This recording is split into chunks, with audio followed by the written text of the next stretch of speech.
Babies. Tonight we're reading Absurd Person Singular by Alan Ayckbourn. Playing Jane. Well, Teagno. Playing Sidney.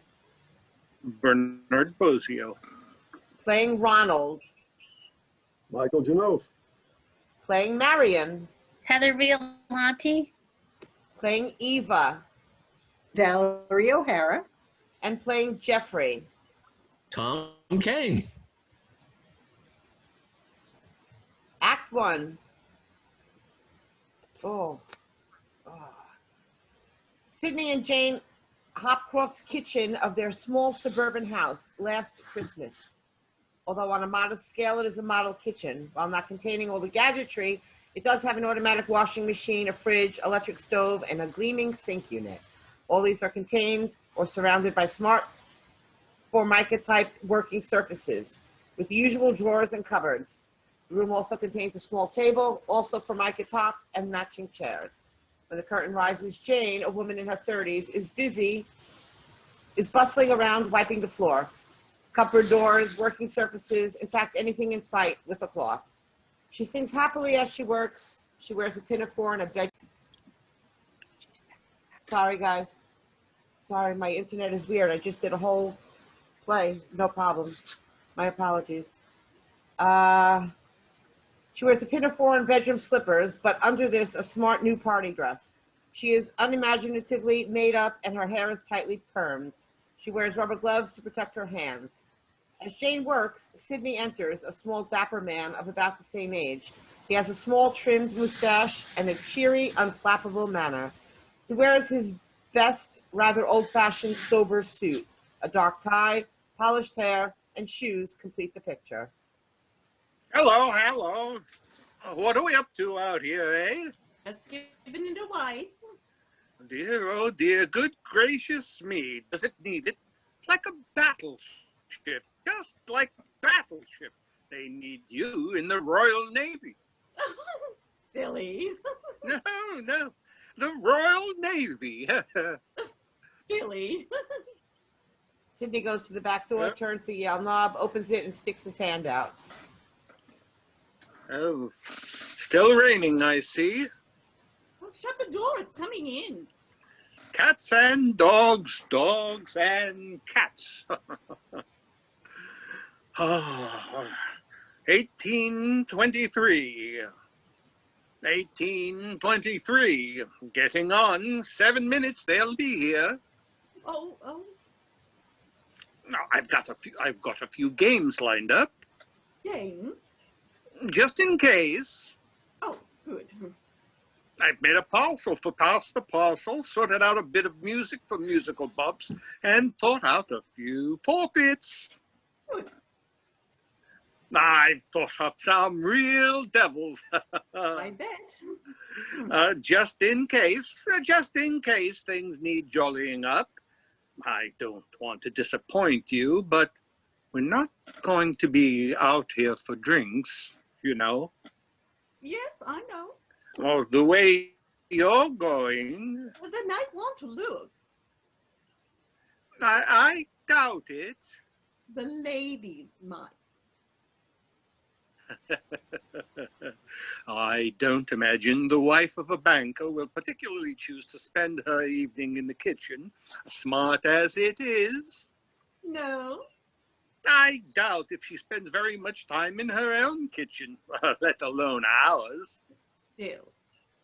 Very much the lady of leisure, Mrs. Brewster, right? Or so I would imagine. What about Mrs. Jackson? Well, again, not a woman you think of in the same breath as you would a kitchen. All women are interested in kitchens. Oh, if you're looking for a little job. What's that? A small spillage, my fault. Where? In there, on the sideboard. Oh, Sidney. Nothing serious. Oh, honestly. Dear, oh dear. Honestly. Can you see it? You spoil that surface if you leave it. You leave a ring. Ugh. Now that room's going to smell of polish. I had the windows open all day so it wouldn't. Well, then, don't polish. I have to polish. Oh. There's a mark. I know. Bring the air freshener. Air freshener? Under the sink. Aye, aye, Admiral. Oh, dear, oh, dear. Oh, yeah.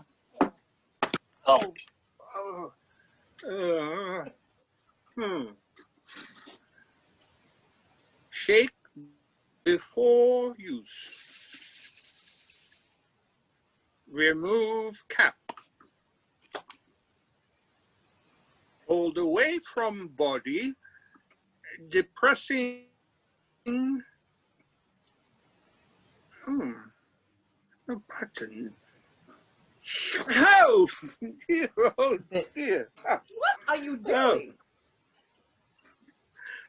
Oh, just getting this to rights, just coming to terms with your air freshener. That's the fly spray. Aye. Honestly. Oh. My mistake. For someone who's good at some things, you're hopeless. Beg your pardon, Admiral, beg your pardon. Oh, 4.5 minutes to go. And you've been at those nuts, haven't you? Nuts? In there, in the bowl on the table, those nuts. You know the ones I mean. I may have had a little dip. Anyway, how did I know? How did you know I'd been at those nuts, eh? How did you know, old Eagle Eye? Because I know how I left them. Now, come on, out of my way. Don't start that. I've got things to do. What about a kiss, then? Sidney. Come on, a Christmas kiss. Sidney, no, not now. What's the matter with you, Sidney? Oh. What's the matter now? Oh, what's that smell? Eh? Oh, it's on your tie. What's that smell on your tie? There, can you smell? Oh, that'll be the fly spray. Phew. Fly spray? That had a bit of a backfire. Oh, it's killed off your aftershave. Well, as long as it hasn't killed off my flies, eh? Oh. Well, 1828, 2 minutes. I hope everything's all right. When? For them, I want it to be right. Oh, well, of course it's right. I mean, I don't want you to be let down. Not by me. I want it to look good for you. I don't want to let you down. You never have yet let me down. No, but it's special tonight, isn't it? I mean, with Mr. and Mrs. Brewster Wright and Mr. and Mrs. Jackson, it's important. No, don't forget Dick and Lottie Porter. They're coming too. Oh, well, I don't count Dick and Lottie Porter. They're friends. Oh, I trust by the end of this evening we shall all be friends. Just don't get nervous. That's all. Don't get nervous. Oh, 1 minute to go. The front door chimes. What was that? The front door. They're early. Oh, lucky we're ready for them. Yes. Oh, I haven't sprayed the room. Oh, all right. You can do it whilst I'm letting them in. Plenty of time. Doesn't take a second. Jane snatches the air freshener and follows Sidney out to the sitting room. A silence. Jane comes hurrying back into the kitchen. She pulls away the air freshener, removes her pinafore, straightens the clothing in her hair in the mirror, creeps back to the kitchen door, and opens it a bit. Voices are heard. Sidney and 2 others. One is a jolly-hearted male voice and one a jolly-hearted female voice. They are Dick and Lottie Potter, whom we have the good fortune never to meet in person, but quite frequently hear whenever the door of the kitchen is open. Both have loud, braying, distinctive laughs. Jane closes the door, cutting off the voices, straightens her hair and dressed for the last time, grips the door handle, takes a deep breath, is about to make her entrance into the room when she sees she is still wearing her bedroom slippers. Oh! She takes the slippers off, puts them in the table, and scuttles around the kitchen looking for her shoes. She cannot find them. She picks up the slippers and wipes the table with their fluffy side while they have made a mark. Oh, She hurries back to the door, opens it a fraction. Jolly chatter and laughter is heard. Jane stands for a long time, peeping through the crack in the door, trying to catch sight of her shoes. She sees them. She closes the door again. She stands, lost. oh, oh.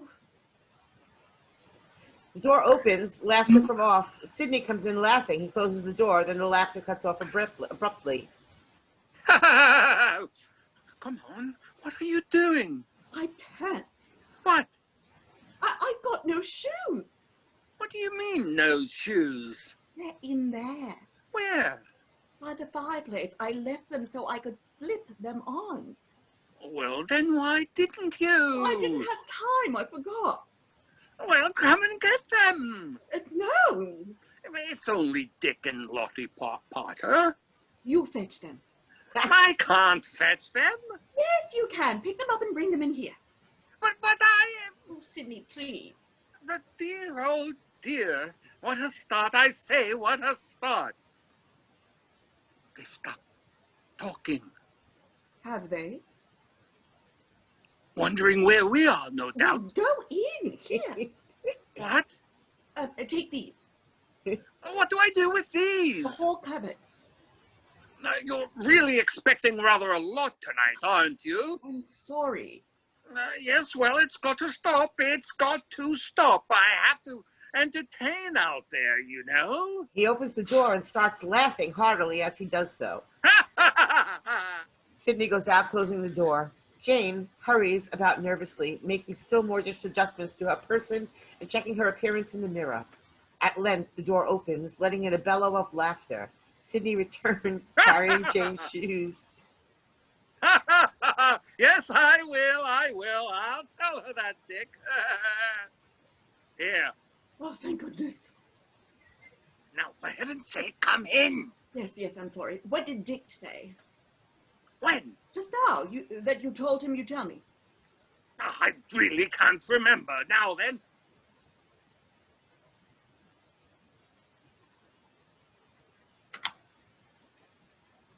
Right. I'd have a job explaining this to them, walking in and out like a shoe salesman. All right? Yes. Right. He closes the door open. Here she is. Here she is at last. Here I am. Jane and Sidney exit. At last. A silence, a long one. Sidney returns to the kitchen. Conversation is heard as he opens and closes the door. He starts hunting around the kitchen, opening drawers and not bothering to shut them. After a second, the door opens again and Jane comes in. Yes, well, you say that to Lottie, not to me. I don't want to know that. What are you doing? Sidney, what are you doing? Bottle opener. I'm trying to find the bottle opener. I can't get the top off of Lottie's bitter lemon. It's in there. In there? Why didn't you ask me? Where in there? On the mantelpiece. The mantelpiece? It looks nice on the mantelpiece. It's no use having a bottle opener on the mantelpiece, is it? I mean, how am I? Oh, Ding somebody dong. else. Somebody else. All right, I'll go. You open the bitter lemon with gin. Gin and bitter lemon. Shake the bottle first. Sidney opens the door, silence from the room. He goes out, closing it. Gin and bitter lemon. Shake the bottle first. Gin and bitter lemon. Shake the bottle first. She returns to the door and opens it very slightly. There can now be heard the chatter of voices. She closes the door and feverishly straightens herself. The door opens a crack and Sidney's nose appears. Voices are heard behind him. Mr. and Mrs. Brewster Wright? Yes, Ronald and Marion, come in. Ronald and Marion? Come in. Sidney opens the door wider, grabs her arm, jerks her through the door, and closes it. Gin and bitter lemon. Shake the bottle first. Silence, another wait. fairly long one. The door bursts open, and Jane comes rushing out. A murmur of voices. Oh, wait there. Just wait there.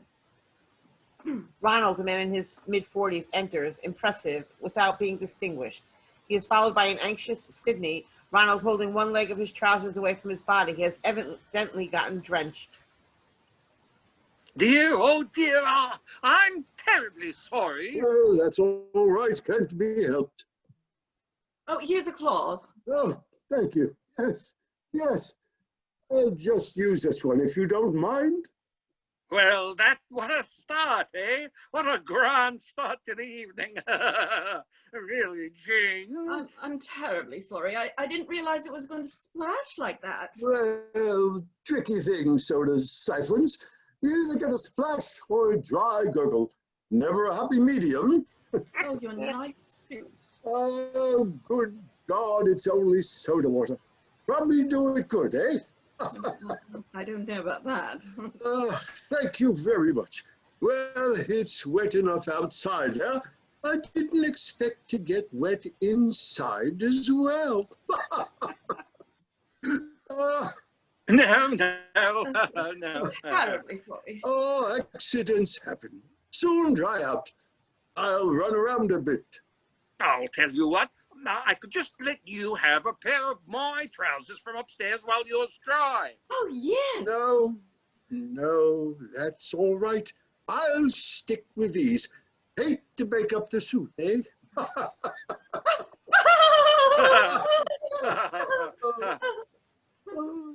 Marion comes in. All right, darling. Yes. Oh, isn't this gorgeous? Isn't this enchanting?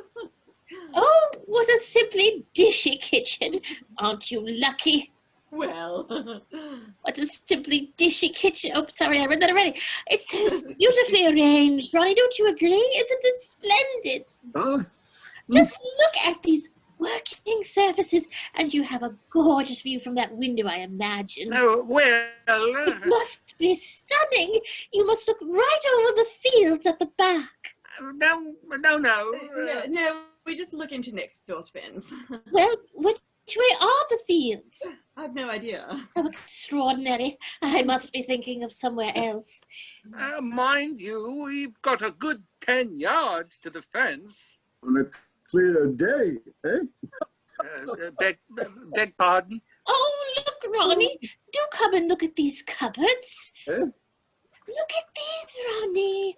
She's opening and shutting the cupboards. They're so easy to open and shut. Oh, drawers. Here, you see. Drawers. Oh, lovely deep drawers. Put all sorts of things in these, don't you? And then you just shut it up and forget them. Yes, they're handy for that, yes. No, it's these cupboards. I'm afraid I really do envy you these. Don't you envy them, Ronnie? I thought we had cupboards. Yes, darling, but they're nothing like these. Just open and shut the door. It's heaven. Cupboards? The cupboards? Oh, look. Sidney's Christmas present to me. Oh, lovely. What is it? Hairspray? No. No.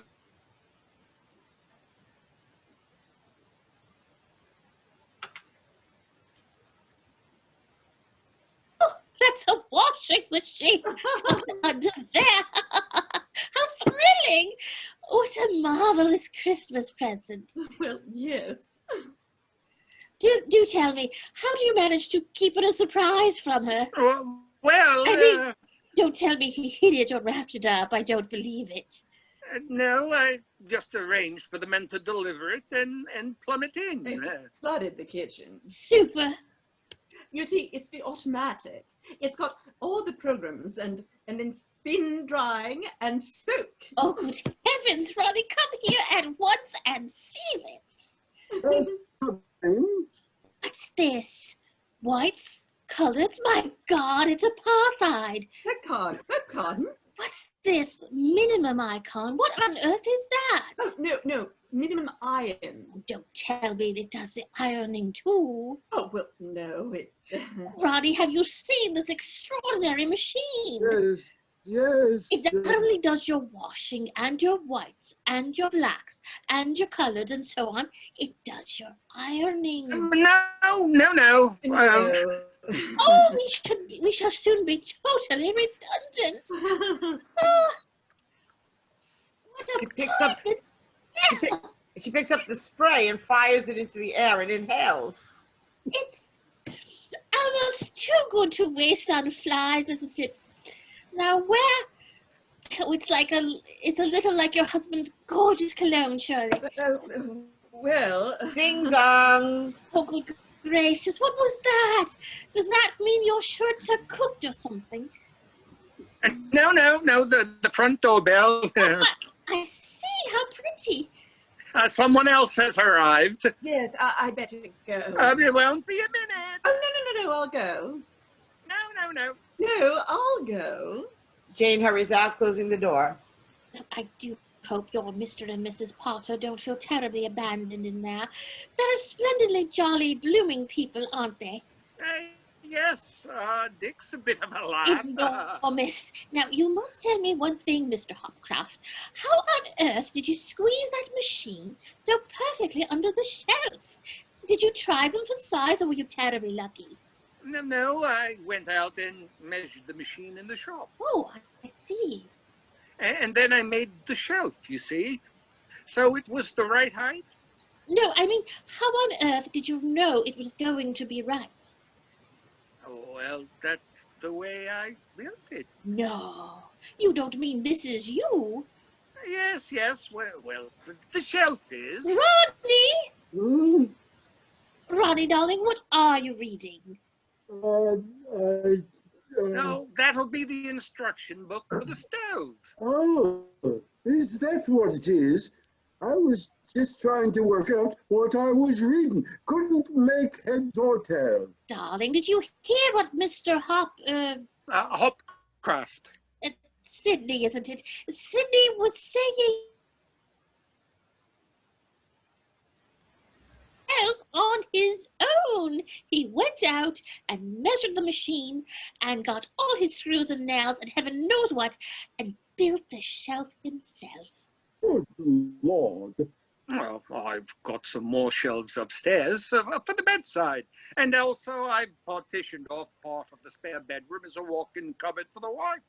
And I'm just about to panel the landing with those naughty pine units. Have you seen them? Those curtains are really the most insistent color I've ever seen.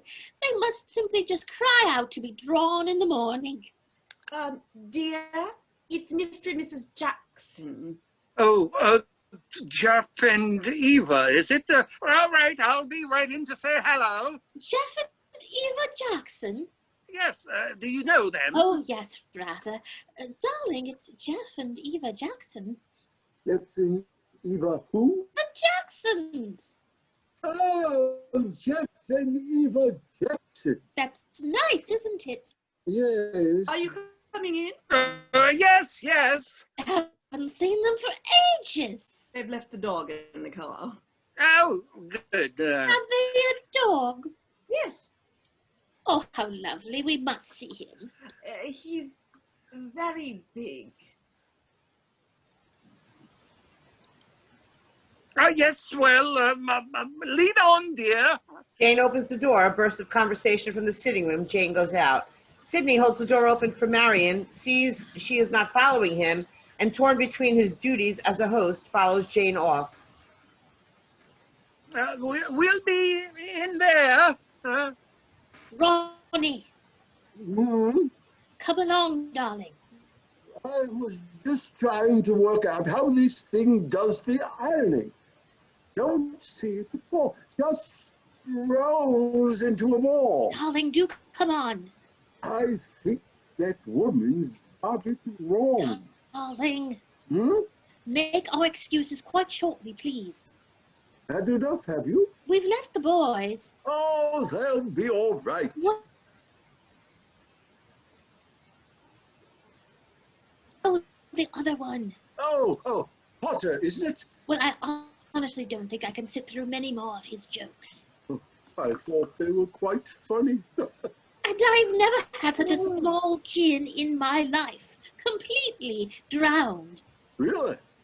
My Scotch was pretty strong. It's only because she missed the glass with the soda water. Consider yourself lucky. I don't know about lucky. I shall probably have bloody rheumatism in the morning.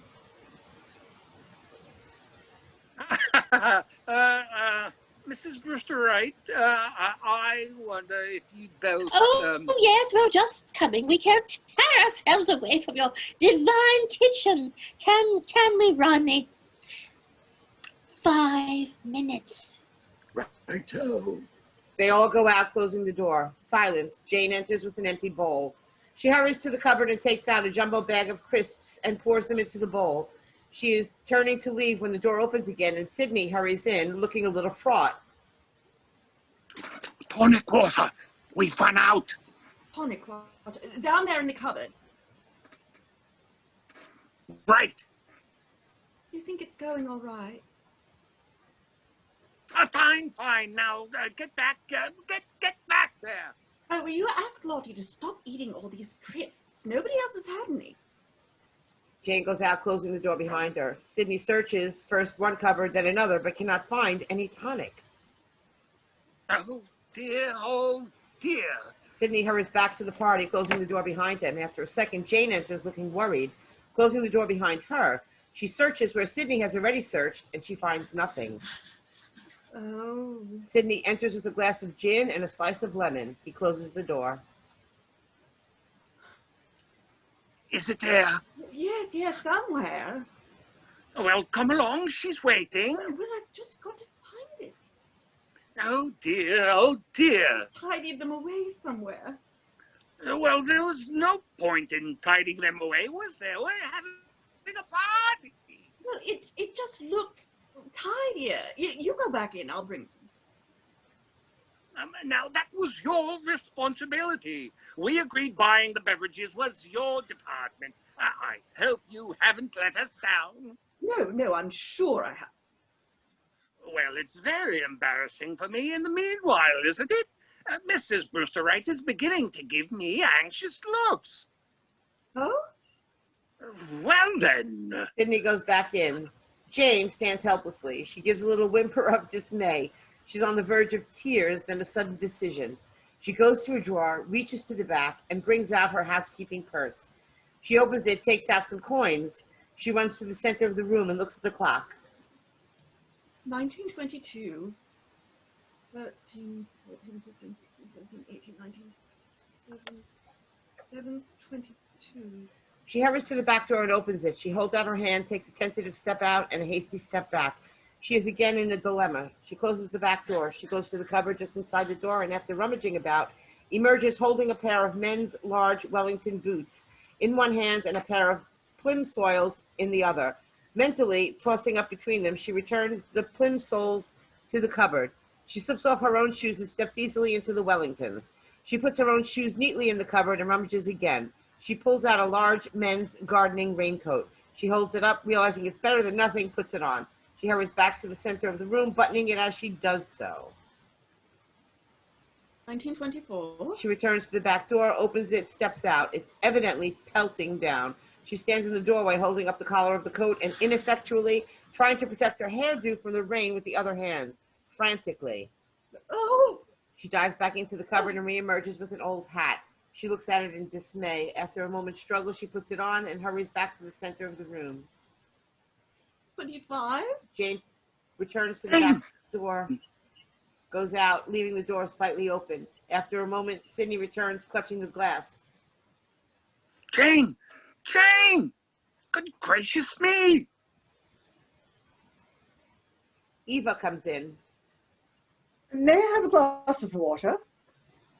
I beg your pardon? I have to take these.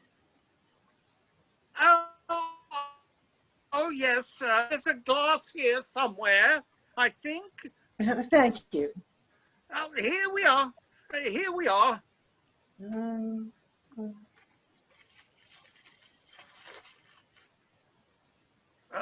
Not ill, I hope. What?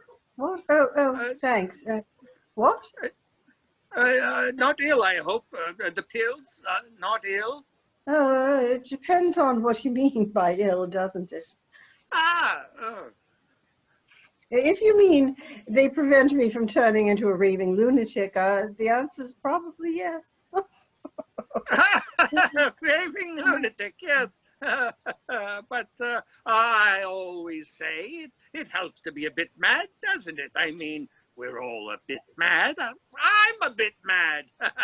Yes, it's a mad world, as they say. Extraordinary to think that one's sanity can depend on these. Frightening, isn't it? Yuck. Alarming. Do you know I've been taking pills of one sort or another since I was 8 years old? What chance does her body have? My husband tells me that even if I didn't need them, I'd still have to take them. My whole mentality is geared around swallowing tablets every 3 hours, 24 hours a day. I even have to set the alarm at night. You're looking at a mess, a wreck. Oh, Don't you sometimes long to be out of your body and free just to float? I know I do. She opens the pedal Thanks. bin with her foot and tosses the empty glass in it. My God. Was that our car horn? when? Just now. No, I don't think so. If you do hear it, it's George, George? our dog. Oh, yes, of course. We left him in the car, you see. We have to leave him in the car these days. He's just impossible. He's all right usually, but lately he's been getting bored and he's learned to push the horn button with his nose. He just rests his nose on the steering wheel, you see. Oh, that's clever. No, not at all clever. We've had the police out twice. A bit like children, dogs, huh? What makes you say that? Need a bit of a firm hand now and again. Smack 'em if they're naughty. You don't smack George. You negotiate terms. He was only this big when we bought him, and now he's grown into sort of a yak. When we took him in, oh my God. Was that me? What? Did I put that glass in there? Yes. Oh my God, I knew it. I'm going mad. I'm finally going mad. Will you please tell my husband if he drinks any more, I'm walking home. Well, I think that might be better coming from you as his wife.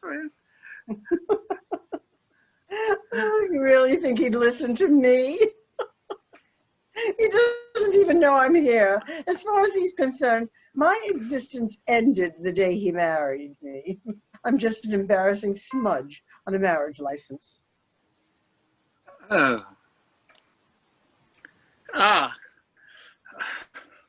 He puts the glass on the Kane! washing machine. No reply. Marion comes in. Jane! I say. Rain!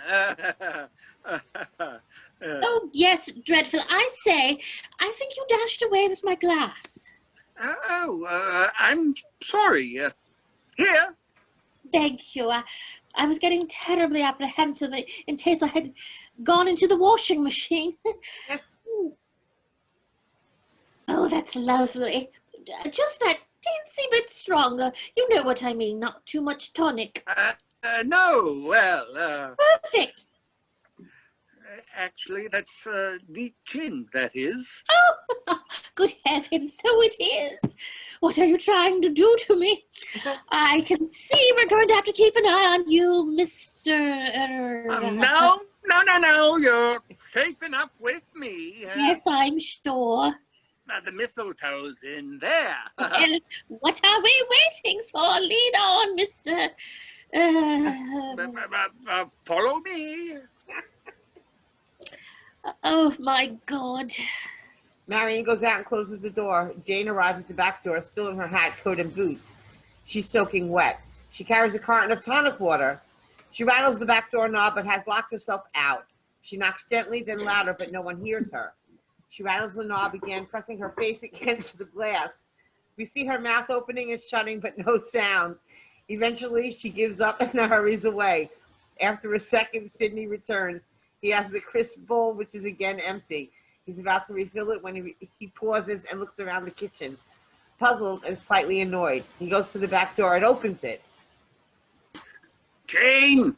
Jane! As soon as Sidney has gone, the doorbell chimes. There is a pause, and it chimes again, several times. Ronald enters from the sitting room. I say, old boy, I think someone's at your front door. Oh.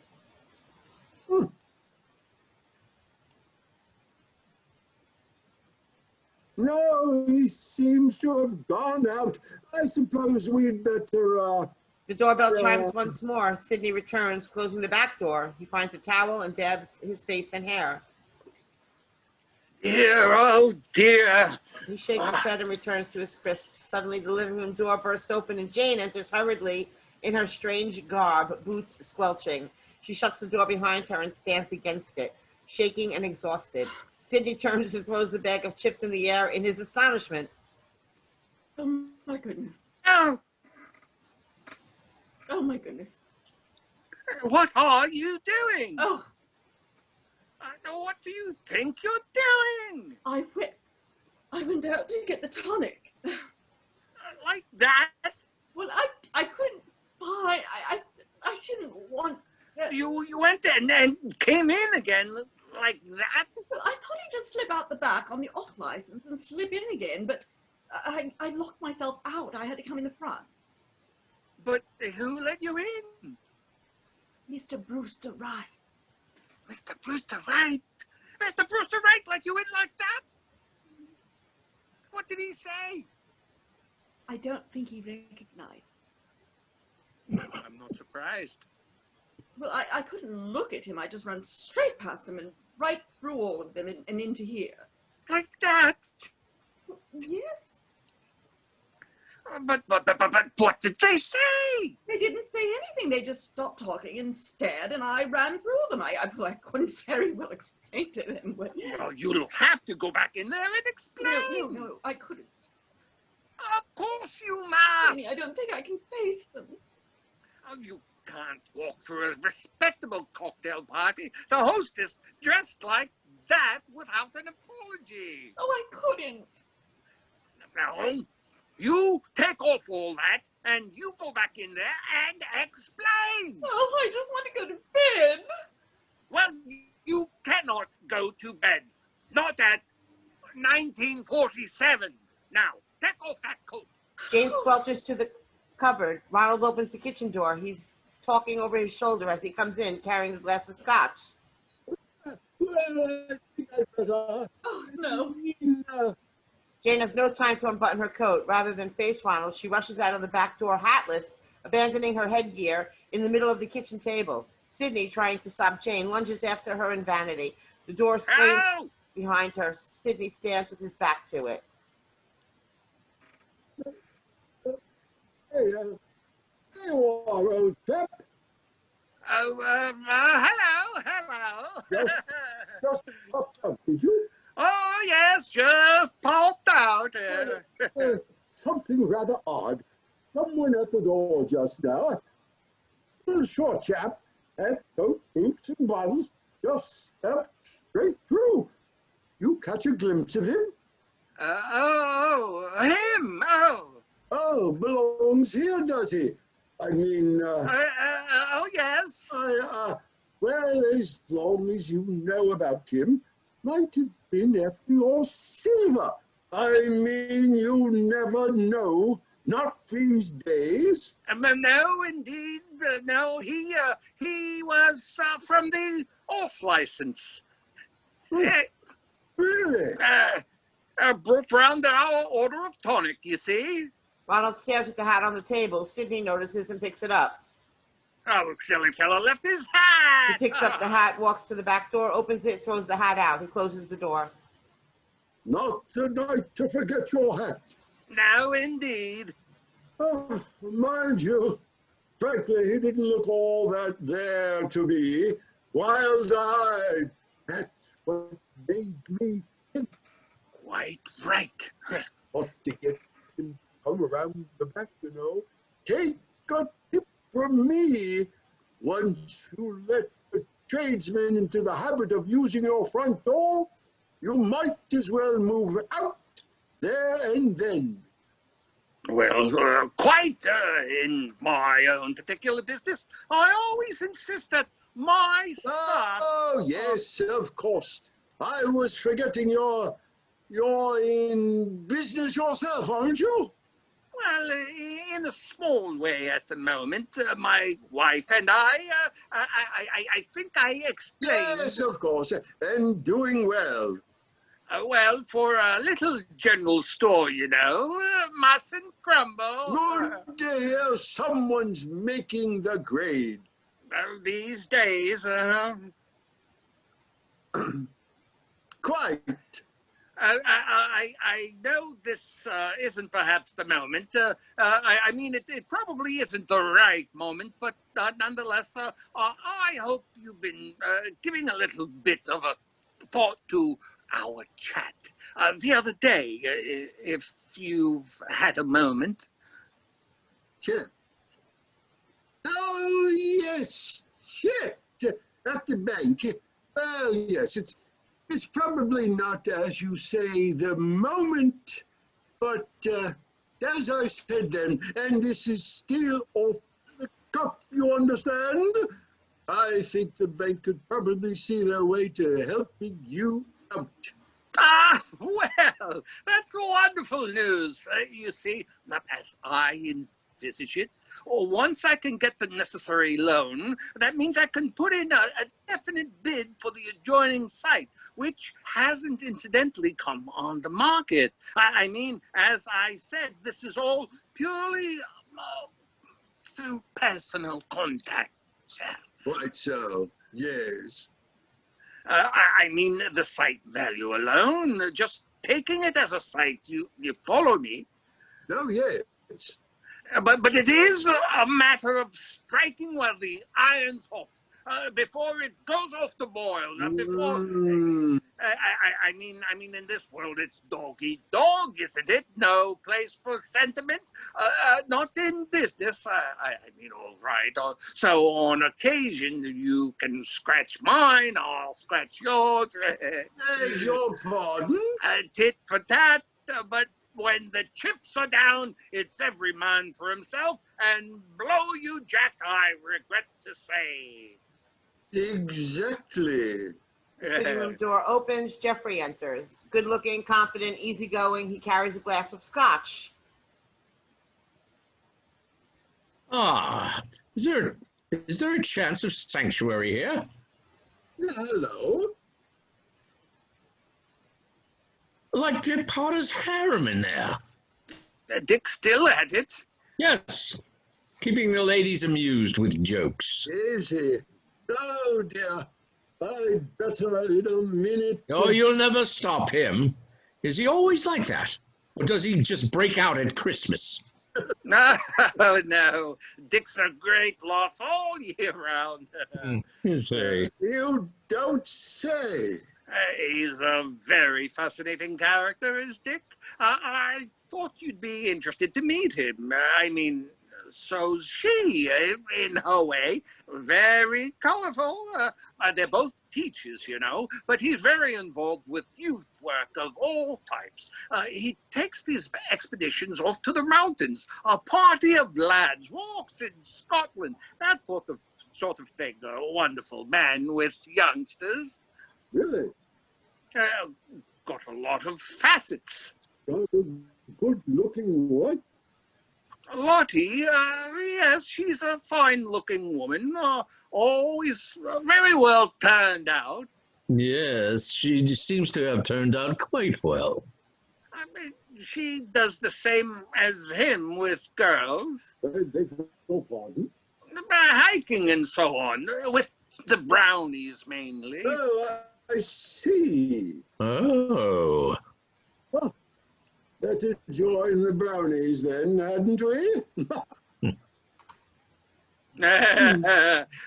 Yes, I like that. Better join the brownies. You must tell that to Dick. That would tickle Dick to no end. Nice pair of legs. Yes. Dick? His wife. Lottie? Yes, mind you. I don't think I've really noticed them. Usually when they get to about that age, they tend to go to a bit flabby around here. She's very trim. Oh, yes. Nice, neat little bum. Has she? Haven't seen that.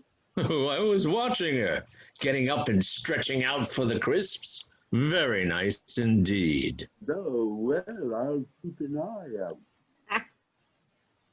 That would be the hiking. What? Yes. This, that'll be the hiking. Yes. How did you happen to see these? What? I mean, when you saw her just now, she had a great, big, woolly thing on down to here. Oh, you can get around that. Really? I've been picking imaginary peanuts off the floor around her feet all evening. Watch this fellow, you know. Oh, yes. And don't leave your wife unattended if he's around. Oh, no. Lock her away. Yes. Oh, dear. Jane suddenly appears at the back door, peering in. Sidney waves her away with urgent gestures. Still raining, is it? Oh, yes. I'll tell you what I've been meaning to ask you. What's that? Remember that party we were both at during the summer? Malcolm Three Bodies? When was this? Eva, your wife was off sick. That's nothing unusual. I remember it because you were making tremendous headway with some woman that Freebody was using as his public relations thing. Oh, was I? Blonde, sort of blonde. Binny. Billy, was it? Binny something, I think. Make out all right, did you? Well, you know. Really? Oh, you have no idea. Absolute little cracker. Married to a steward on P&O. I hadn't seen him for 8 months. Good Lord!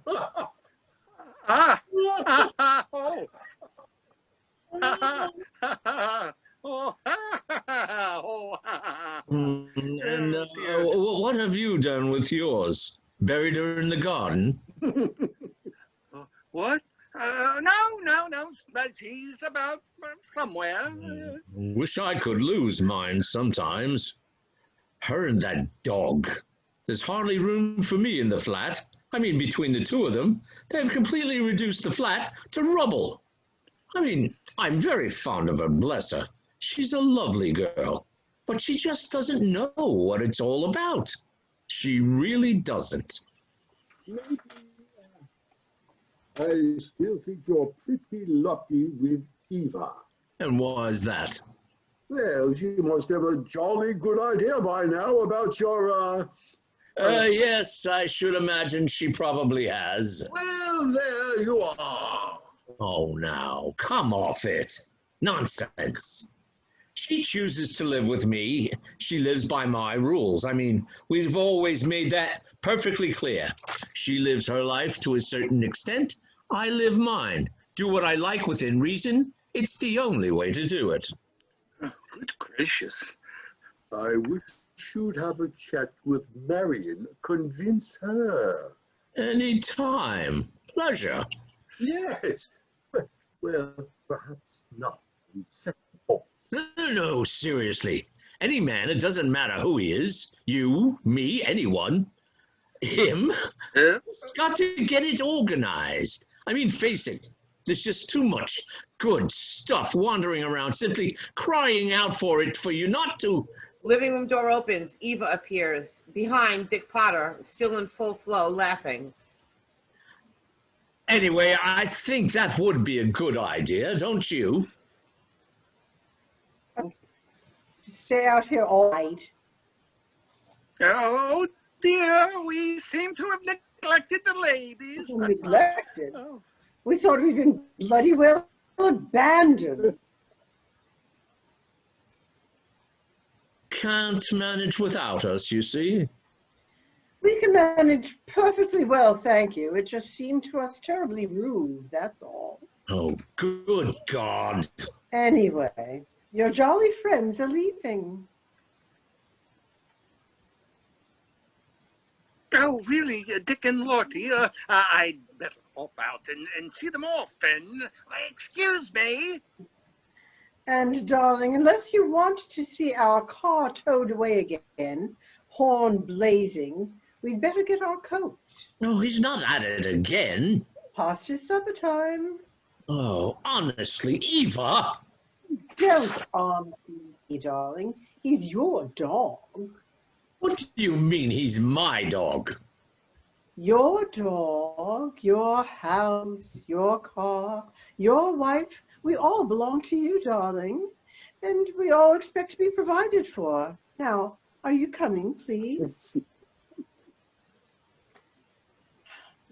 And your wife is looking slightly less than pleased, I might tell you. I suppose I'd better, Oh, Ronnie, by the way, Hmm? I wondered if you'd heard anything on the grapevine about that new building Harrison's having put up. This new shopping complex of his. Has he got anyone yet? What? You mean in line? Yes. Has he settled on an architect, or is it still open? Well, as far as I know, it's still wide open. I mean, it's still a gleam in his eye as far as I know. Well, if you get a chance to put in a word, I know you're fairly thick with him. Yes, of course. I'll mention it if the topic comes up. I mean, I'm sure you could do as good a job as anyone. Oh, look, I can design standing on my head. Any building that Harrison's likely to want. Yes. Well, as I say, I'll mention it. Oh, I'll be grateful. No, All right, darling, we're off. right. Had a nice time out here. Oh, yes, grand. Good, as long as you have. Oh, this really is a simply loathsome little house. I mean, how can you people live in them? I mean, Jeff, you're an architect. You must be able to tell me. How do people come to design these sort of monstrosities in the first place, let alone persuade people to live in them? Well, Oh, God, now he's going to tell me he designed it. no, I didn't do it. They're designed like this mainly out of cost and people who are desperate for somewhere to live that aren't particularly choosy. Oh, nobody can be this desperate. You'd be surprised. Anyway, it's been lovely to see you. It's been ages. You must come up and see us. Sidney and Ronald, now in his overcoat and carrying Marion's coat, return. Darling, Sidney, we've had a simply lovely time. Now, sometime you must come up and see us, you and your wife. That's if you ever find her. Yes, indeed. They go out chattering, closing the door. Silence. After a pause, Sidney returns. He closes the door. Ha! He takes his drink, sips it, munches a crisp. There's a knock at the back door, rather tentative. It is Jane. Sidney frowns. His concentration is disturbed. Just a minute. He opens the back door. My word.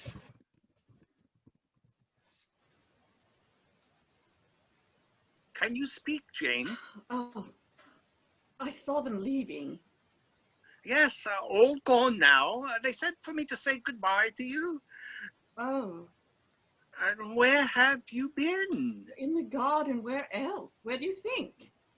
Oh, I don't know. You might have been for a stroll. This? Oh, still raining, is it? Yes. Sidney, if you'd only explained to them, I could have. I mean, I've been out there for ages. I'm soaking. Yes, well, your behavior made things very difficult. Explanations, that is. What could I say? You could have explained. So could you. It was really up to you now, wasn't it? Yes, I know, but I just thought you might have, that you would have. Oh, all went off rather satisfactorily anyway. Oh, well, good. I'm glad. So am I. I mean, these people just weren't anybody. They are people in the future who can be very, very useful to us. Oh, yes. And now you mustn't do that, Jane. You really mustn't. You see, you've got yourself all worked up. And then what happens? Yes. Right. Enough said. All forgotten, eh? Oh, dear. What? We never got round to playing any of our games, did we? No. In all that excitement. Oh, never mind, another year. Well, I think I'll have a look at the television. Should be something Christmas Eve, usually is. Coming in, are you? In a minute. All right, then. Sidney goes out, closing the door. Jane stands. She sniffs. She has finished putting away her things. Her eye lights on the dirty things scattered about. She picks up a glass or so, puts in the sink, picks up the damp cloth, wipes first where the glasses were standing, and then slowly in a wider and wider circles till she has turned it once more into a full-scale cleaning operation. As she cleans, she seems to relax. Softly at first, then louder. She is heard to sing happily to herself. The curtain falls. End of Act 1. Act 2. Geoffrey and Eva Jackson's kitchen in their 4th floor flat. This Christmas. One door leads to the sitting room, another to a walk-in cupboard. The room gives an immediate impression of untidiness. It is a room continually lived in, unlike the Hopcraft's immaculate ship bridge. While it gives signs that the owners have a certain taste for the trendy homespun in both equipment and furnishings, some of the equipment, particularly the gas stove, has seen better days. Besides the stove, the room contains a table, kitchen chairs, a chest of drawers, and a fridge and sink. When the curtain rises, Eva, unmade up, unkempt, and baggy-eyed, sits at the table in her dressing gown. She is writing with a stub of pencil in a notepad. Whatever it is, it's difficult to word. She and the floor around her are ringed with screwed up pieces of paper. In front of her is an open Scotch bottle. After a minute, she tears out the page she has been working on, screws that up as well, tosses it on the floor to join the others. She starts again. A door slams. From the sitting room comes the sound of a large dog barking. Eva looks alarmed, consults her watch, gives a moan, and quickly closes the notepad to cover up what she has been writing. Geoffrey's voice is heard off. Darling, Eva, Eva, quiet, George. George, that's enough. Good God. George, don't be silly, boy. Sit, George. Sit, boy. Sit at once. Ah, that's a good boy. Sit. Good, George. Good. George! Good. Oh, all right, suit yourself. Hello, darling. He gives her a kiss as he passes. Eva hardly seems to notice. Instead, she sits fiddling with one of her pieces of screwed up paper. Her face is a tense blank. God, I need a drink. You want a drink? You want one? No? Cheers! I think we're running into some sort of trouble with the Harrison job. Hell of a day. Would you believe I could spend 2 months explaining to them exactly how to assemble that central dome? I go along this morning, they're trying to put a bloody great pillar up the middle, straight through the fountain. I said to them, listen, you promised to put it up as you're told to. I promise it'll stay up, all right? I now have to tell Harrison that his super shopper dome that he thought was only going to cost so much is going to finish up costing twice that. He's not going to be pleased. No, I think I'm in trouble unless I can... Oh, well, what the hell? It's Christmas. You know, I think it's going to snow. By Boxing Day, that site will be under 6 feet of slush, mark my words. That'll put us another 6 months behind. Oh, why didn't I pick something simple? What have you been up to? She tries to take her writing pad. Eva clings to the pad. Geoffrey shrugs, moves away, then turns and looks at her. You all right? You're still in your dressing gown. Did you know? Eva, are you still thinking about this morning? I phoned you at lunch, you know. Were you out? Eva? Oh, come on, darling. We talked it over, didn't we? We were up until 4 o'clock this morning talking it over. You agreed. You did more than agree. I mean, it was your idea. And you're right. Believe me, darling, you were right. We can't go on. Sooner or later, one of us has got to do something really positive for once in our lives. For both our sakes. And it's absolutely true that the best thing that could happen to you and me at this point in our lives is for me to go and live with Sally. You are absolutely right. You know, I was thinking on the way home, I nipped in for a quick one. That's why I'm a bit late. I was thinking, this could actually work out terribly well. If we're adults about it, I mean. Don't behave like lovesick kids or something. Sally and I will probably get somewhere together, and by that time, you'll probably have got yourself fixed up. We could still see each other, you know. What I'm really saying is, let's not go through all that nonsense, all that goodbye, I never want to see you again bit. Because I do want to see you again. I always will. I mean, 5 years. We're not going to throw away 5 years, are we? Eva, if you're sitting there blaming yourself for this in any way, don't. It's me, love. It's all me. It's just okay, I'm weak, as you put it. I'm unstable. It's something lacking in me, I know. I mean, other men don't have this trouble. Other men can settle down and be perfectly happy with one woman for the rest of their lives. And that's a wonderful thing.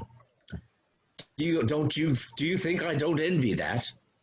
God, how I envy that. I mean that. Do you really think I enjoy living out my life like some sexual Flying Dutchman? Eva, please, try and see my side just a little, will you? Look, it's Christmas Eve. The day after Boxing Day, I promise, I'll just clear everything of mine that you don't need out of the flat. That way you can forget I even existed, if that's what you want. But can't we try between us to make the next couple of days...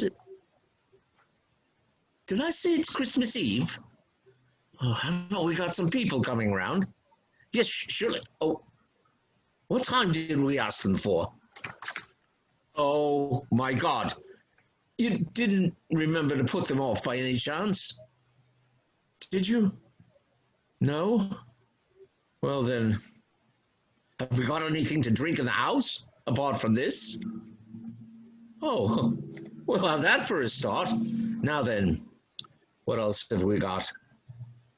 Brandy, that'll do. Bottle of Coke.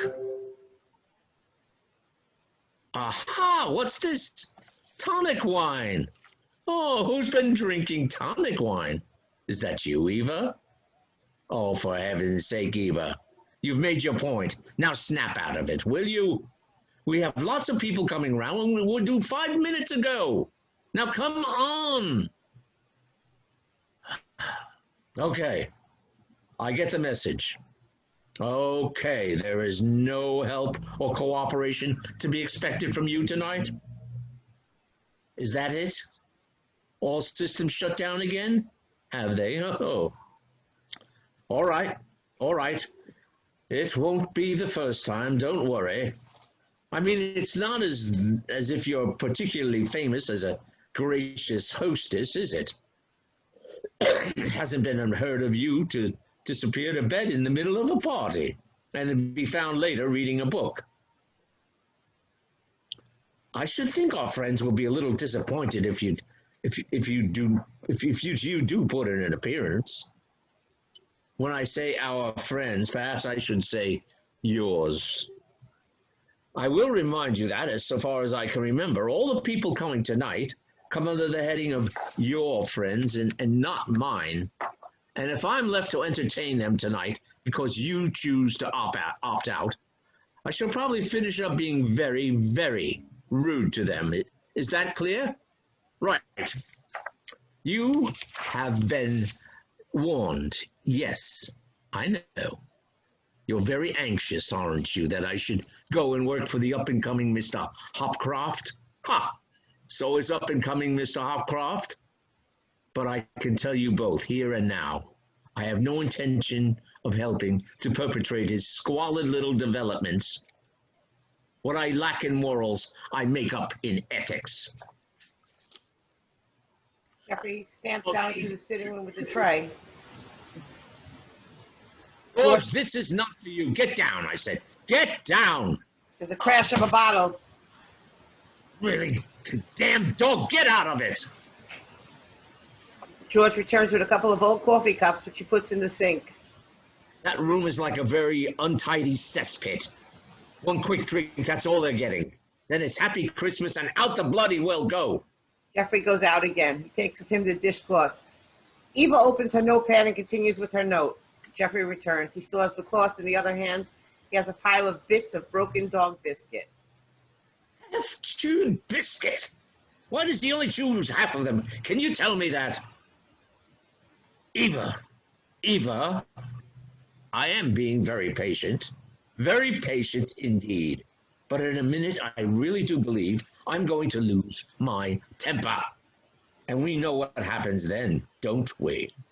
I will take a swing at you, and then you will feel hard done, and by way of reprisal, will systematically go around and smash everything in the flat. And come tomorrow, breakfast time, there will be a familiar sight of the three of us, you, me, and George, trying to eat our meals off our one surviving plate. Now, Eva, please. Ding dong. Oh my God, here's the first of them. George! George, now! Eva, go to bed now, please. Don't make things any more embarrassing. George, you be quiet! Geoffrey goes out, the door closes. Silence. Eva opens her notepad, finishes her note, and tears it out. She pushes the clutter on the table to one side slightly. She goes to a drawer and produces a kitchen knife. She returns to the table and pins the note forcibly to it with the knife. She goes to the window. Geoffrey returns. Barking and chattering are heard in the background. Two voices. No, it's all right. He's quite harmless. Barks worse than his bite. It would be the bloody Hopcrofts, wouldn't it? Didn't think they'd miss out. And that lift's broken down. Would you believe it? Every Christmas, isn't it? Eva, come out, love, for God's sake. Geoffrey goes back out, closing the door. Eva opens the window. She inhales cold, fresh air. After a second, she climbs uncertainly onto the window ledge. She stands giddily, staring down and clutching onto the frame. The door opens, chatter. Geoffrey returns, carrying a glass. I'll get you a clean one. I'm terribly sorry. I'm afraid the cook's on holiday. Don't think we can have washed these glasses since the last party. This one certainly didn't pass Jane Hopcroft good housekeeping test anyway. I sometimes think that woman must spend... Eva, what are you doing? Eva! Eva! Oh, that's a good girl. Down. Come down. Come down. That's a good girl. Come on. That's it. Easy. Come on. I've got you. Down you come. That's it. He guides her into a chair. Come on, sit down here. That's it. Darling, darling. What were you trying to do? What on earth made you want to... What was the point of that? What were you trying to prove? I mean, what on earth's this? Oh, no, Eva. You mustn't think of, I mean, what do you mean a burden to everyone? Who said you were a burden? I never said you were a burden. Eva picks up the bread knife, looks at it, then at the kitchen drawers. She rises, unseen by Geoffrey, crosses to the drawer and half opening it, wedges the knife inside so the point sticks out. She measures out a run and turns to face the knife. Geoffrey, still talking, is now watching her absently. Eva works up a speed and then takes a desperate run at the point of the knife. Geoffrey, belatedly realizes what she's up to, rushes forward, intercepts her, and reseats her. Now, for heaven's sake, come on. Look, I'm going to phone for the doctor. I'll tell him you're very upset and overwrought. He could probably give you something to calm you down a bit. Ding dong. Oh, God, somebody else. Now, I'm going to phone the doctor. I'll just be 2 minutes, all right? Now, you sit there. Don't move. Just sit there, like a good girl. Would you mind helping yourselves? I just have to make one phone call. Geoffrey goes out, silence. Eva finishes another note, a brief one. She tears it out, weighs it down, this time with a tin of dog food, which happens to be on the table. She gazes round, surveying the kitchen, stares at the oven. She goes to it, opens it, looking inside thoughtfully. She reaches inside and removes a casserole dish, opens the lid, wrinkles her nose, and carries it to the draining board. Returning to the oven, she removes 3 shelves and various other odds and ends that seem to have accumulated in there. It's a very dirty oven. She looks at her hands, now grimy, goes to the kitchen drawer, fetches a nearly clean tea towel. Folding it carefully, she lays it on the floor of the oven. She lies down and sticks her head inside as if trying it for size. She is apparently dreadfully uncomfortable. She wriggles about to find a satisfactory position. The door opens quietly and Jane enters. The hubbub outside has now died down to a gentle murmur, so not much noise filters through. Jane carries, rather carefully, 2 more glasses she considers dirty. She closes the door, looks around the kitchen, but sees no one. She crosses rather furtively to the sink and rinses the glasses. Eva throws an oven tray onto the floor with a clatter. Jane, startled, takes a step back and gives a little squeak. Eva, equally startled, tries to sit up in the oven and hits her head with a clang on the remaining top shelf. Oh, Mrs. Jackson, are you all right? Oh, you shouldn't be on the cold floor in your condition, you know. You should be in bed. Surely. She helps Here. Eva to her feet and puts her back at the table. Now, you sit down here. Don't you worry about the oven now. That oven can wait. You clean it later. No point in damaging your health for an oven, is there? Mind you, I know just what you feel like, though. You suddenly get that urge, don't you? You say, I must clean that oven if it kills me. I shan't sleep, I shan't eat till I've cleaned that oven. It haunts you. I know just that feeling. I'll tell you what I'll do. Never say I'm not a good neighbor. Shall I have a go at it for you? How would that be? Would you mind? I mean, it's no trouble for me. I quite enjoy it, actually. and you'd do the same for me, wouldn't you? Right, that's settled. No point in wasting time. Let's get down to it. Now then, what are we going to need? Bowl of water. Got any oven cleaner, have you? Oh, never mind. We'll find it. I hope you're not getting cold. You look very peaky. Oh, now then, let's see. Oven cleaner. Have we got any? Oh, well, if we haven't, we'll just use our old friend, Mr. Bim, won't we?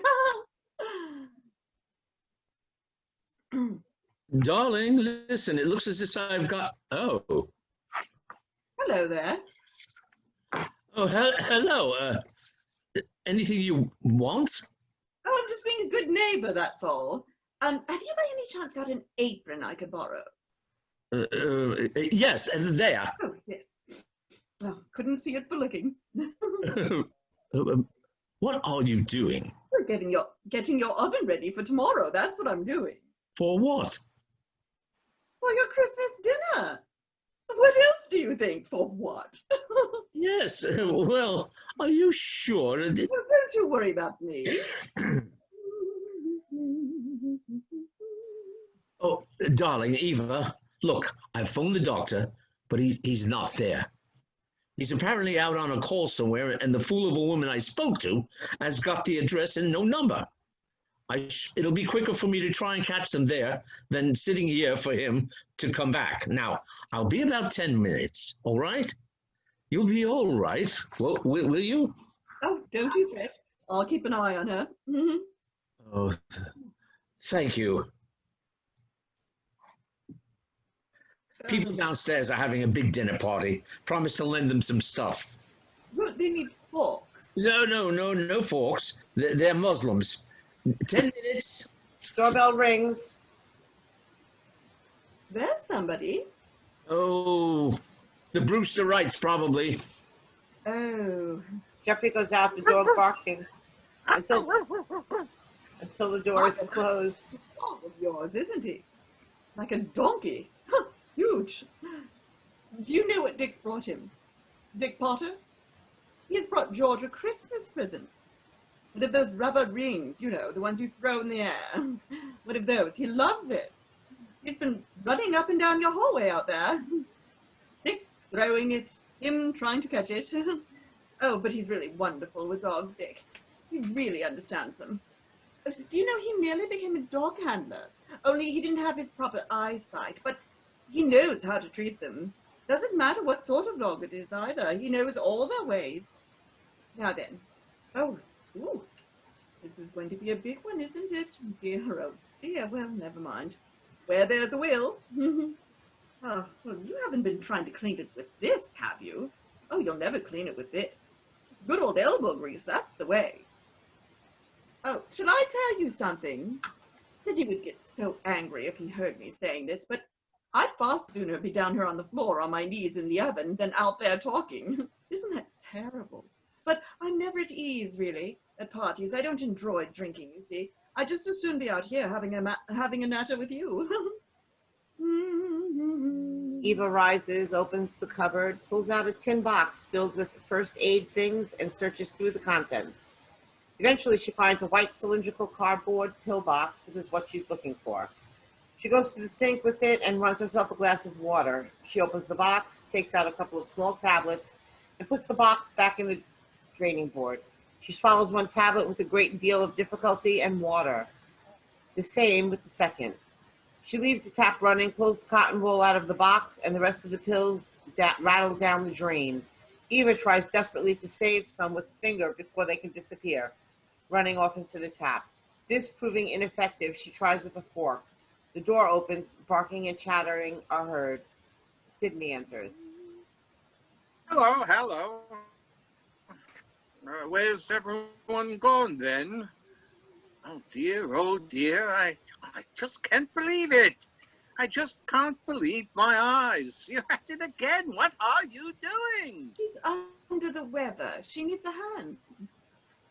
Do you realize that's your best dress?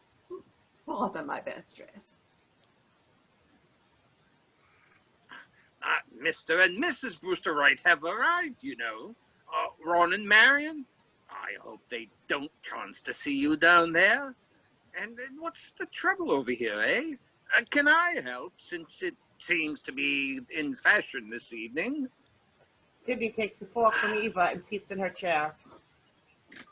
Now, I'll give you a little tip if you like. You'll never get a sink unblocked that way, not by wriggling a fork about in it like that. That's not the way to unblock a sink now, is it? All you do that way is to eventually take the chrome off your fork and possibly scratch the plug hole. Not the way. Let's see now. Yes, just a little on the sluggish side, just a little. But it'll get worse. Probably a few tea leaves, nothing more. Let's have a look, shall we? 10 to 1, this is where your trouble lies. Aha, it's a good old-fashioned one, is it? Need the wrench for that one. He'll soon fix that for you, won't you, Sidney? Brace of shakes. Shake of braces, as we used to say in the Navy. I've got the tools down in my car. No trouble at all. Nothing serious. All it is, you see, where the pipe bends under the sink there, you call that the trap. Now then, I'll show you. Always useful to know. Paper, this is nothing vital, is it? Now then, here's your plug hole, do you see? If I can draw it. And this is your pipe coming straight down and then almost doubling back on itself like that, you see? And then it runs away there to the drain.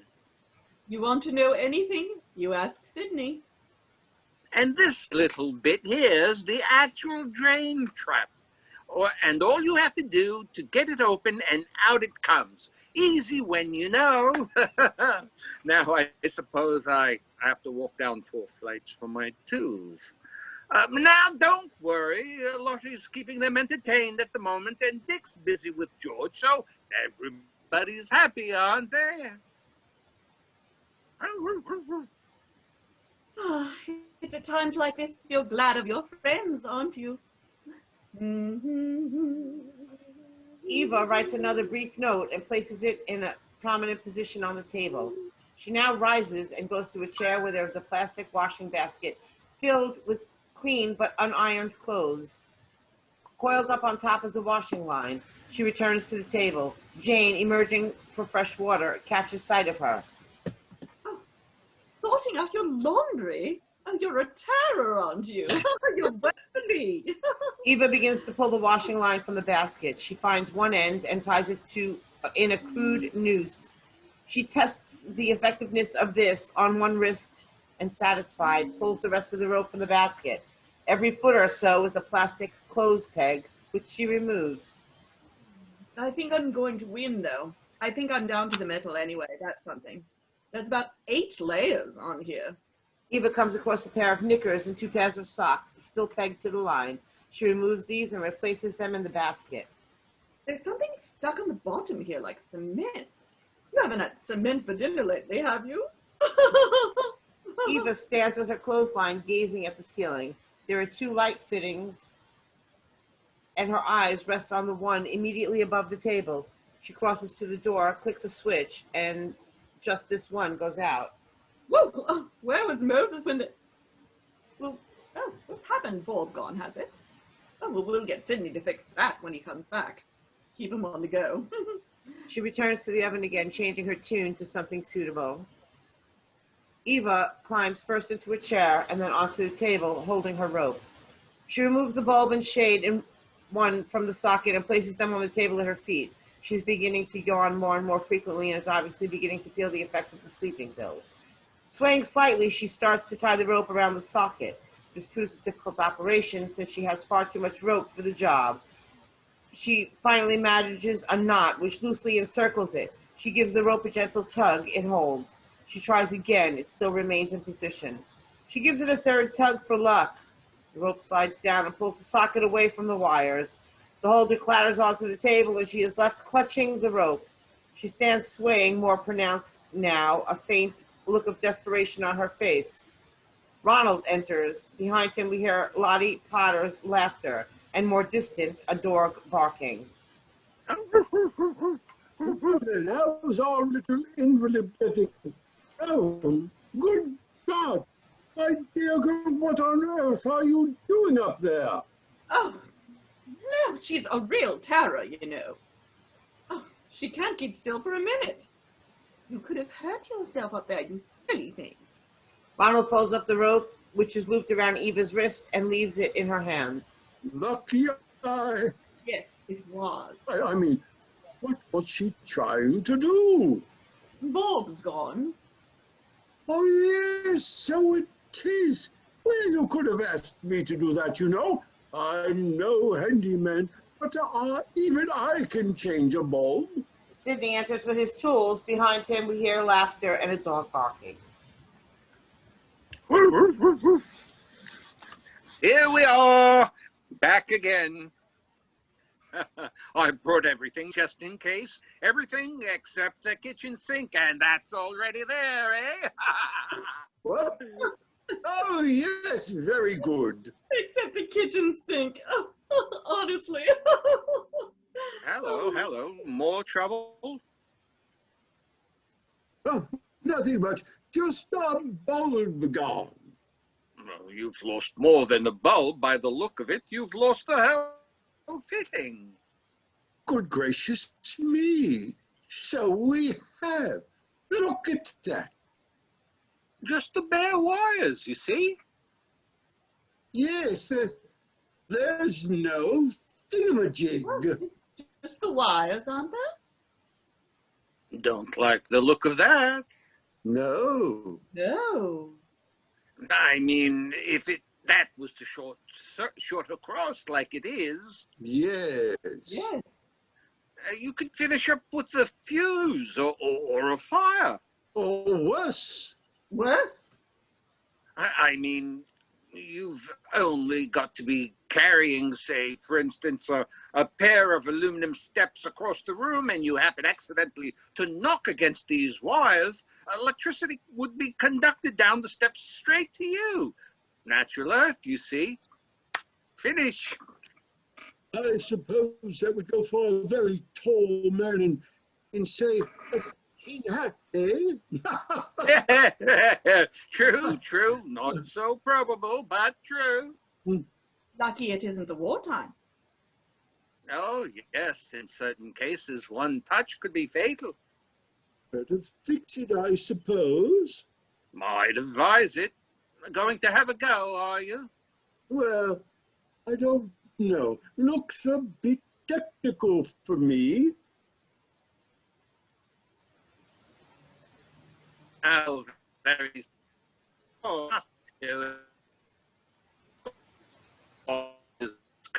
look, I draw it for you. And nothing important on this, eh?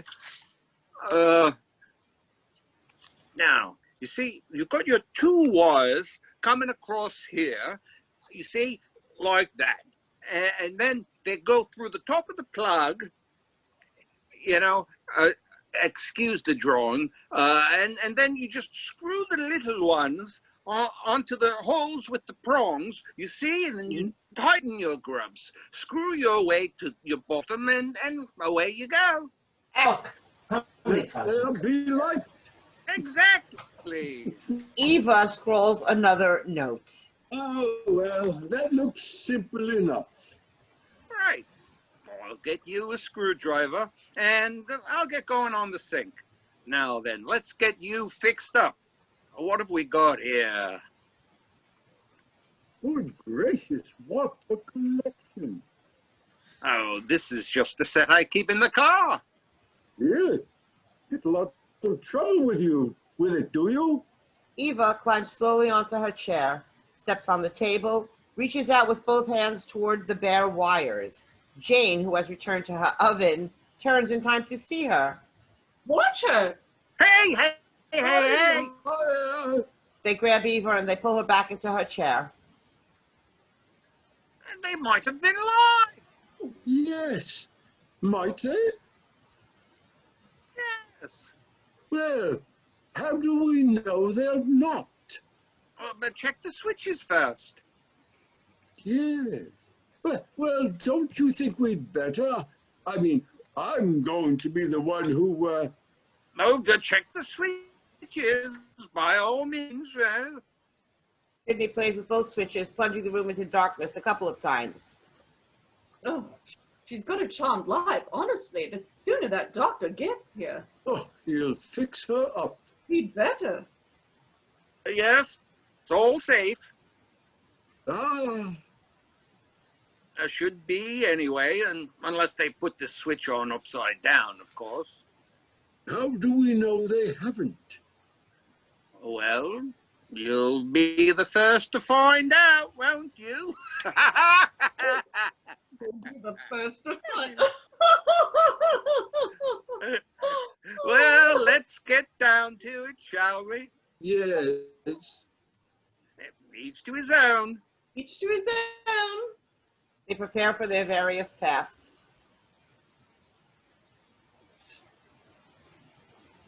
Oh, this is coming up a treat. Ought to get Marion out here, eh? Find her something to do.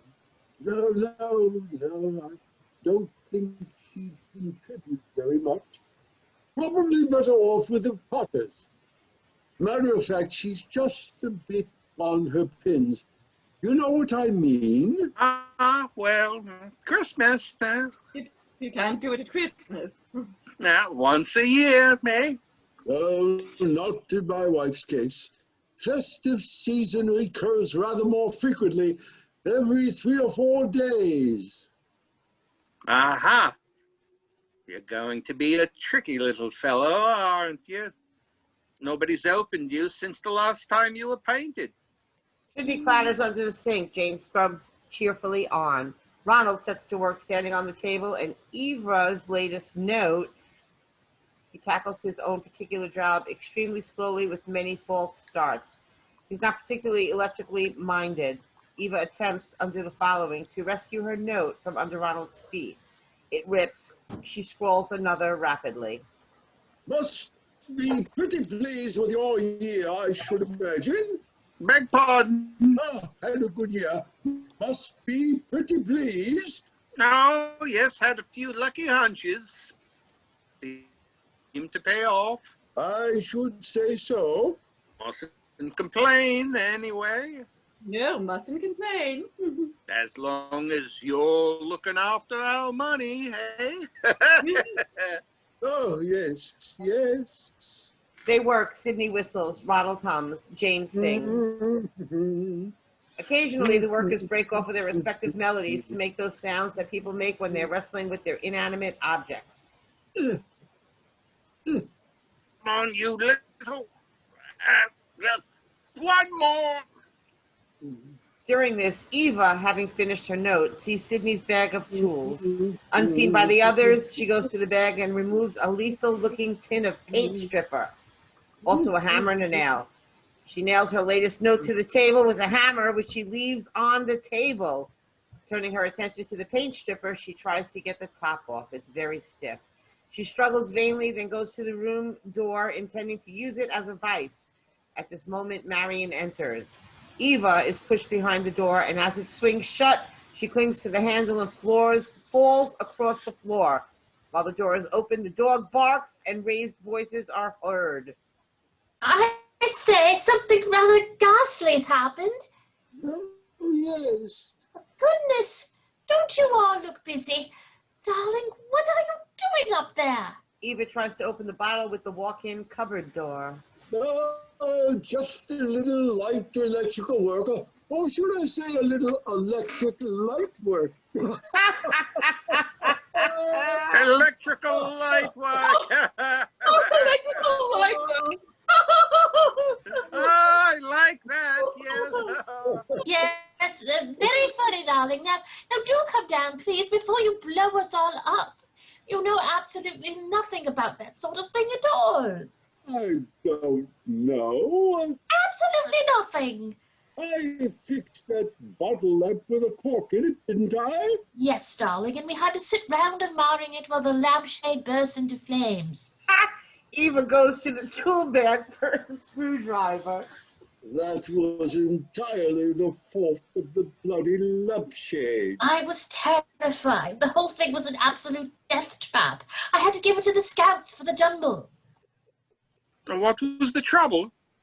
It was like modern sculpture, bare wires sticking out at extraordinary angles. Eva goes and sits down in a corner. No, I meant when you came in. Oh, yes. What was it? Something awful. Oh, yes, I came for help. That's right, that dog. George? Is that his name? George. Yes, well, he's just bitten that Potter man in the leg. Oh, dear. Terribly nasty, right through his trousers. Of course, it was entirely his fault. I mean, he was leaping about desperately hearty with the poor animal till he had froth simply foaming from his jowls and didn't know where it was. Oh, dear. Are they... Yes, well, what are they? Well, I think they were thinking of going if they hadn't gone. They seem to think he might need an anti-something. Rabies. Probably, I'll see. I say hello there. Oh dear. What's the matter? It's sort of crouching in the doorway, chewing a shoe and looking terribly threatening. Really? I don't think it's going to let us through, you know. He's probably all right. He just needs calming down. Here, boy, good boy, hello, boy, good boy. Yeah, well, best to leave them when they're like that. Just a bit excited. Mind you, once they've drawn blood, you know. Old Mrs. Alsop's Alsatian. Yes. Yes, well, it's lucky I bought the drink. Keep the workers going and the invalid. How is she? Oh, very groggy. Golly, yes, she's a dreadful colour. How are you feeling? I don't think she really knows we're here. Hello there. Oh, no, you're right. She's completely gone, poor thing. Oh, well, drink, everyone. Oh, not just at the moment. Nearly finished. Jolly good. What about you? I'll be in a moment, in just a moment. Darling, I wouldn't drink too much more of that. Oh, Ronnie, don't be such a misery. Honestly, he's such a misery. He's totally incapable of enjoying a party. No, all I'm saying is that... Well, Ava and I will have one, won't we, Ava? Ah! All right? Got it off. Oh, well done. What's he got off? Eva finally gets the lid off the paint stripper and is about to drink it. Oh, that was a wrestle and no mistake, but I got it off. The big question now is, can I get it back on again? Ava, dear, now you drink that. That'll do you far more good than all the pills and patent medicines put together. Marion, seriously, I wouldn't advise. Oh, Ronnie, just shut up. Oh. You'd never think it, but he was a really vital young man, Ava. You'd never think it to look at him, would you? Marion fills Eva's glass of gin so that she is forced to inert state to drink some. Well, time for a break. Now then, does somebody promise a drink? Help yourself. Thank you.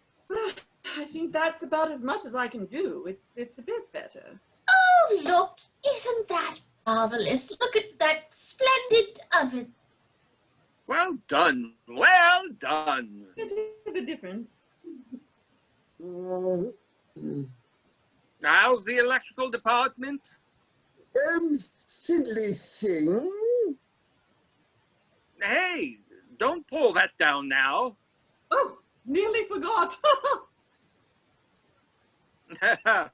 You'd have been popular. I'd have been popular. Well, I'm just going to sit here all night and admire that oven.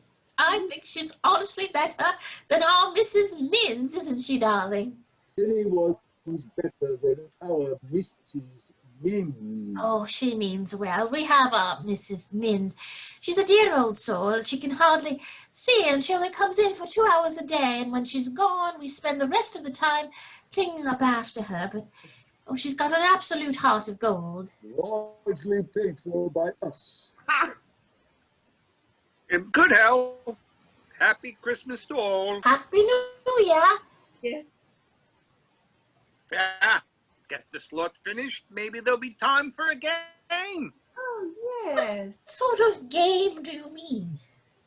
You know, some good party game. Get everyone jumping about. What an obscene idea.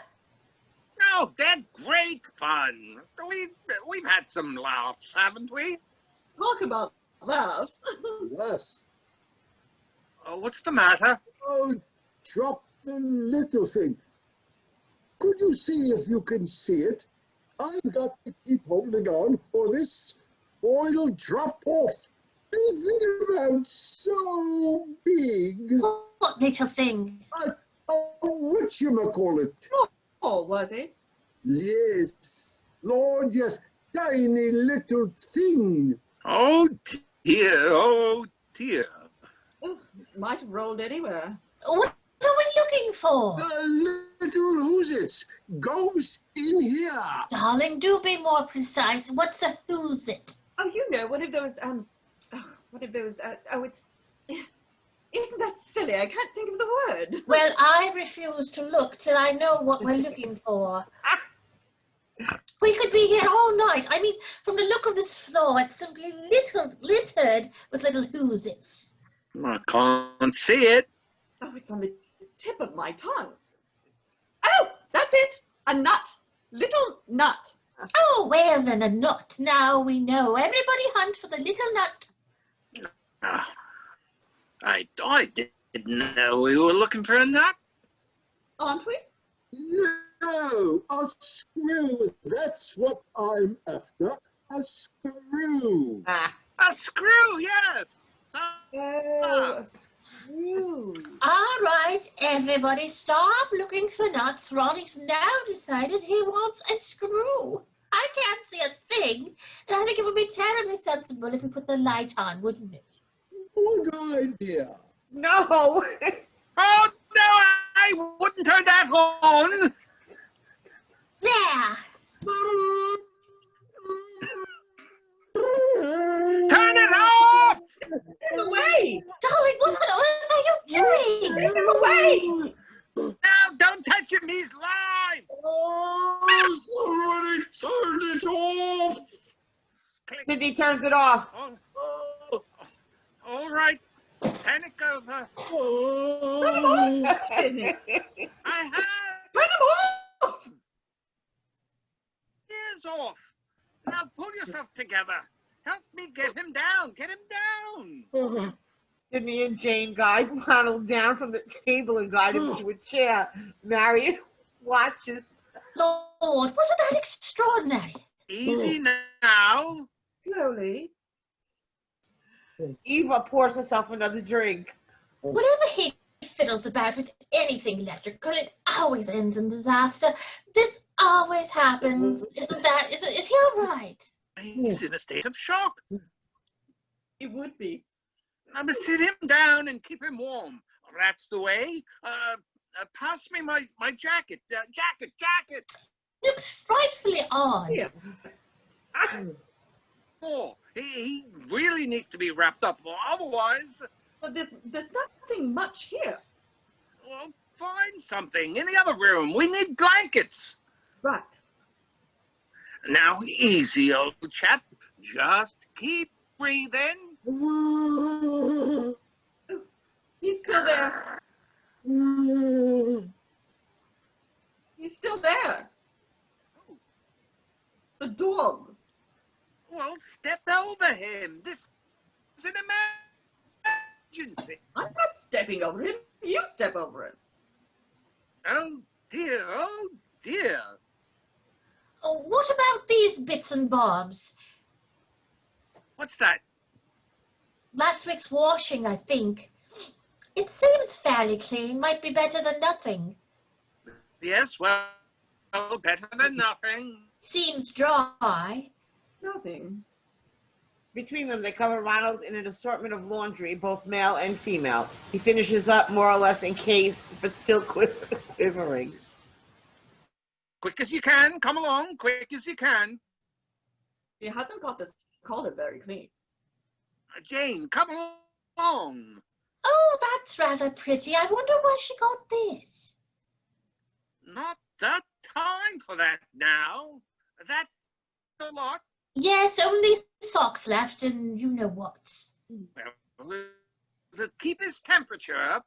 Oh my God, what does he look like? Ronnie. Oh, you know, I've got a terrible temptation to phone up his chief cashier. If he could see him now. I don't think he's very well, you know. I'm sorry, it's just, I've never seen anything quite so ludicrous. Might I suggest that Marion sit down with her husband just until the doctor gets here for Mrs. Jackson? Then he can look at them both. Precisely. Lucky he was coming. Yes, well, we'd better finish off and clear up, hadn't we? Wouldn't you like a drink, darling? You look dreadful. No, I'd better just go over the floor. No, dear, we don't want you going over the floor. Not now. Well, this is where we've been tramping about. I mean, if the doctor's coming, it wouldn't take a minute. All right. Carry on, sister. Sorry I spoke. Now, where does she keep her broom? You know, I feel very peculiar. Jane finds the broom and starts clearing the immediate vicinity around the table. Well, I hope you won't be like this all over Christmas, darling. I mean, we've got your mother coming over tomorrow for lunch and Edith and the twins on Boxing Day. Oh, I just couldn't face them alone. I just couldn't. Oh, excuse me, dear. I wonder if you could just, Oh, tell you what. Why don't you just sit up here, just for a second. Then I won't get in the way of your feeds. Upsy daisy. Oh, is she all right still? I think so. Just a bit tired. Neglected you in all the excitement, haven't we? Oh, never mind. Just sit there. Doctor will be here soon. You know, I believe I'm beginning to feel a little dizzy as well. I hope I haven't caught it from her. Oh, I hope not. What a Christmas, eh? We'll be laughing about. Oh, excuse me, dear. What's that? I say in about 2 weeks' time we'll be all sitting down laughing about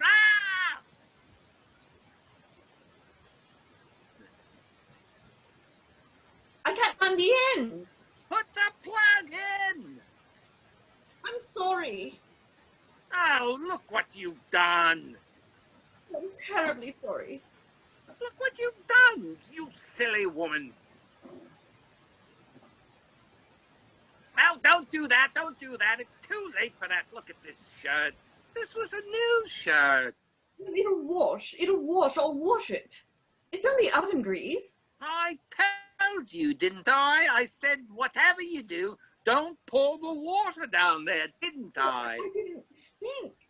Obviously. Well, take the shirt off now, and I'll. And I'll go home in my singlet, I suppose. Nobody will notice. Of course they'll notice, otherwise there'd be no point in wearing a shirt in the first place, would there? If nobody noticed, we'd all be walking around in our singlets. It's dark. Don't change the subject. I could teach you a lesson if I caught pneumonia. Oh, don't say that. Teach you, that would? Dear, oh dear. Well, where are you going? To get my overcoat before I freeze. Where else do you think I'm going? But Sidney, Sidney ignores, flinging open the door and striding out, making a dignified exit.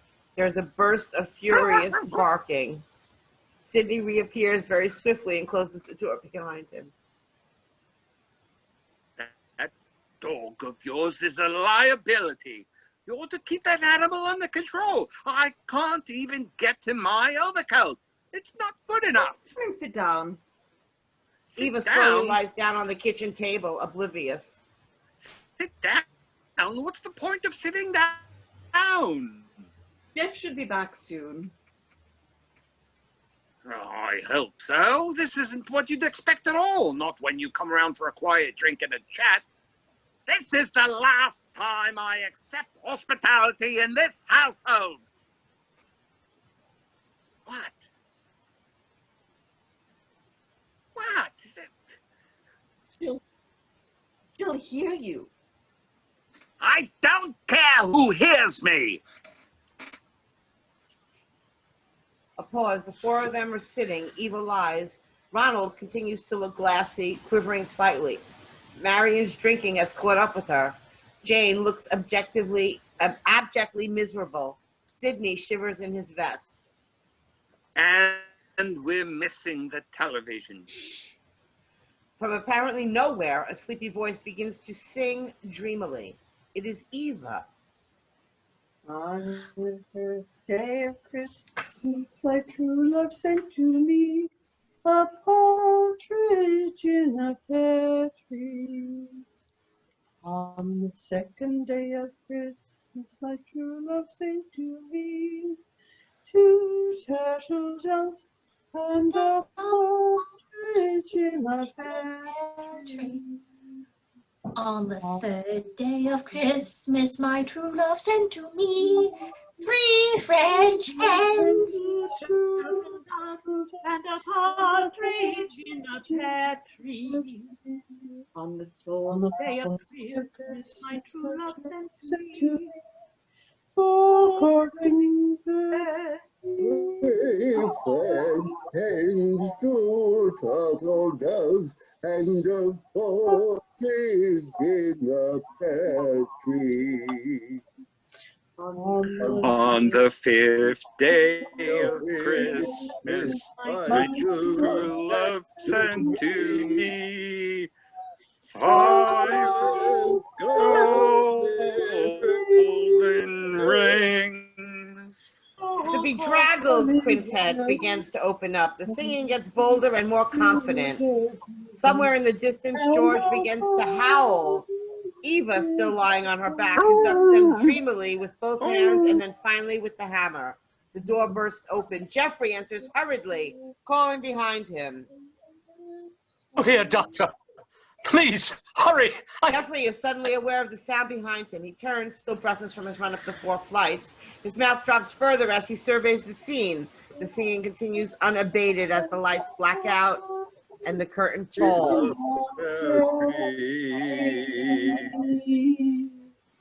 End of Act 2. Act 3. The Brewster Wrights kitchen, next Christmas. They live in a big old Victorian house, and the kitchen, though modernized to some extent, still retains a lot of the flavor of the original room. A sink, an electric stove, a fridge, a dark wood sideboard, a round table, and chairs form the substantial furnishings for the room. On the table is an elderly radio set. There is a door half of opaque glass to the hall and a garden door. When the curtain rises, Ronald is sitting in an armchair near the table. He wears a scarf and a green eye shade. Beside him is a lighted portable oil stove. At his elbow is an empty teacup. The radio is on, playing very quietly a jolly carol. Ronald is reading a book. He is obviously enjoying it, for every 2 or 3 seconds he chuckles to himself out loud. This continues for some seconds until the door from the hall opens and Eva enters. She wears a winter coat and carries an empty teacup and a plate, which she puts down on the draining board. Oh, hello there. All right. Oh, yes. Are you warm enough in here? Oh, yes, it's fine in here. Well, not too bad.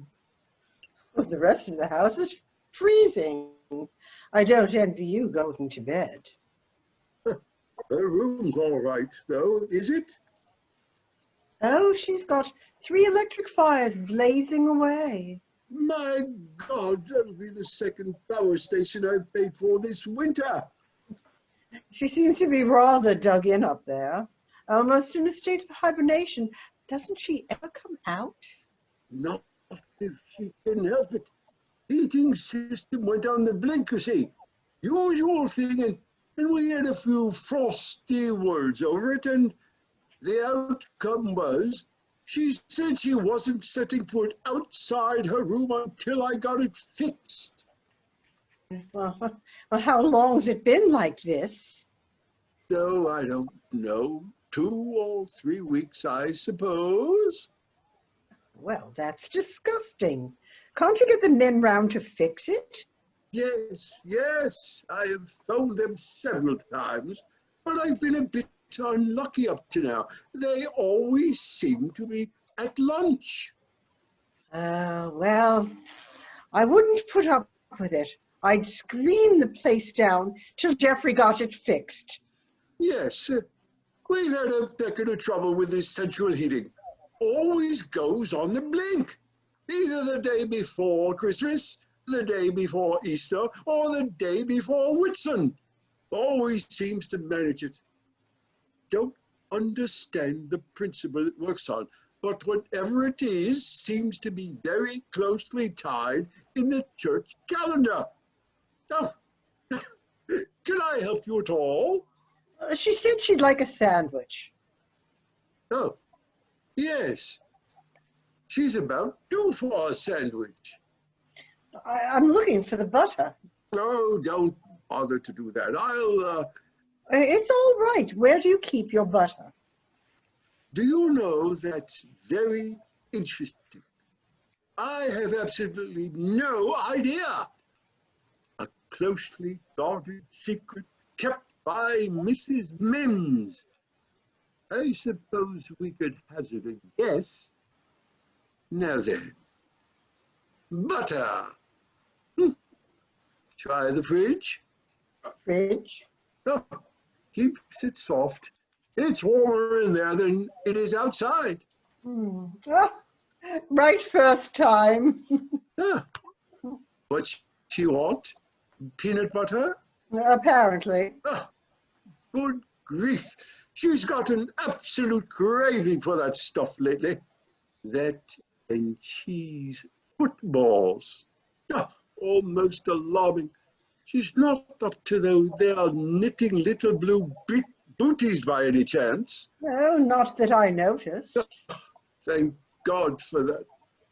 She looks a lot better than when I saw her last time, anyway. Really? Mm. Yes. Well, she got a bit overtired. I think principally. Jeff, I'll get out of your way. I just heard Marion was, I hope you didn't mind. No, very, very good of you to look around. Sure, she appreciated it. She doesn't get many visitors. Lottie Potter looked in briefly. That set her back a couple of weeks. No, the trouble with Marion, you see, is she lives on her nerves far too much. Marion does? Oh, yes, very nervous. Insecure sort of person, basically, you know. Really? That surprises you, does it? Well, I've got a pretty thorough working knowledge of her now, you know. I mean, she's calmer than she was. When I first met her, she was really one of the jumpiest girls you could ever hope to meet. Still, as I say, she's much calmer since she's been with me. If I've done nothing else for her, I've acted as a sort of sedative. You don't think that a lot of her trouble may be, well, a drink? Drink? No, I don't honestly think so. She's always like the doctor did say she should lay off, but that was only because it was acting as a stimulant. She hasn't touched it lately. She has this evening. Really?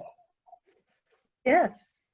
Well, you do surprise me. She's got quite a collection up there. Oh, has she? Has she now? Didn't you know? Well, I don't often have much chance to go into her room these days. She likes her privacy, you see, and I respect that. Not that it's not a mutual arrangement, you understand. I mean, she doesn't particularly choose to come into my room either. So it works out rather conveniently on the whole. Do you ever see each other at all? Good Lord, it's not as if we weren't in the same house. We bang into each other quite frequently. It's not always as quiet as this, believe me. In the holidays, we've got the boys here. They thump about. No end of the racket. Boys, of course. Mind you, there's no trouble. They're usually out, too, most of the time with their friends. Pity they're not with you for Christmas. No, well, it's greatly overestimated, this Christmas business. Oh, that reminds me. Would you like a drink, seeing as it's Christmas? No, I don't think so. No, go on just one. With me for Christmas. Well, all right, a little one. All right. Good. I'll have the elements then and try and make it as far as the sitting room. Doorbell rings. Oh, that's probably Jeff. No, I'll let him in then. Good Lord, is that dust on the hall table or frost? Won't be a minute. Ronald goes out. Eva alone looks around the room rather sadly. She leaves the sandwich plate on the table, puts the other things back on the sideboard, returns to the table, sits and starts to eat the sandwich. Geoffrey enters in his overcoat. Blimey, why aren't you sitting in the garden? It's warmer. Hello. Ready then? I'm just going to have a drink with Ronnie. Oh, and how is she? Drunk. God. How did you get on? Well, Did you ask him? well, You didn't.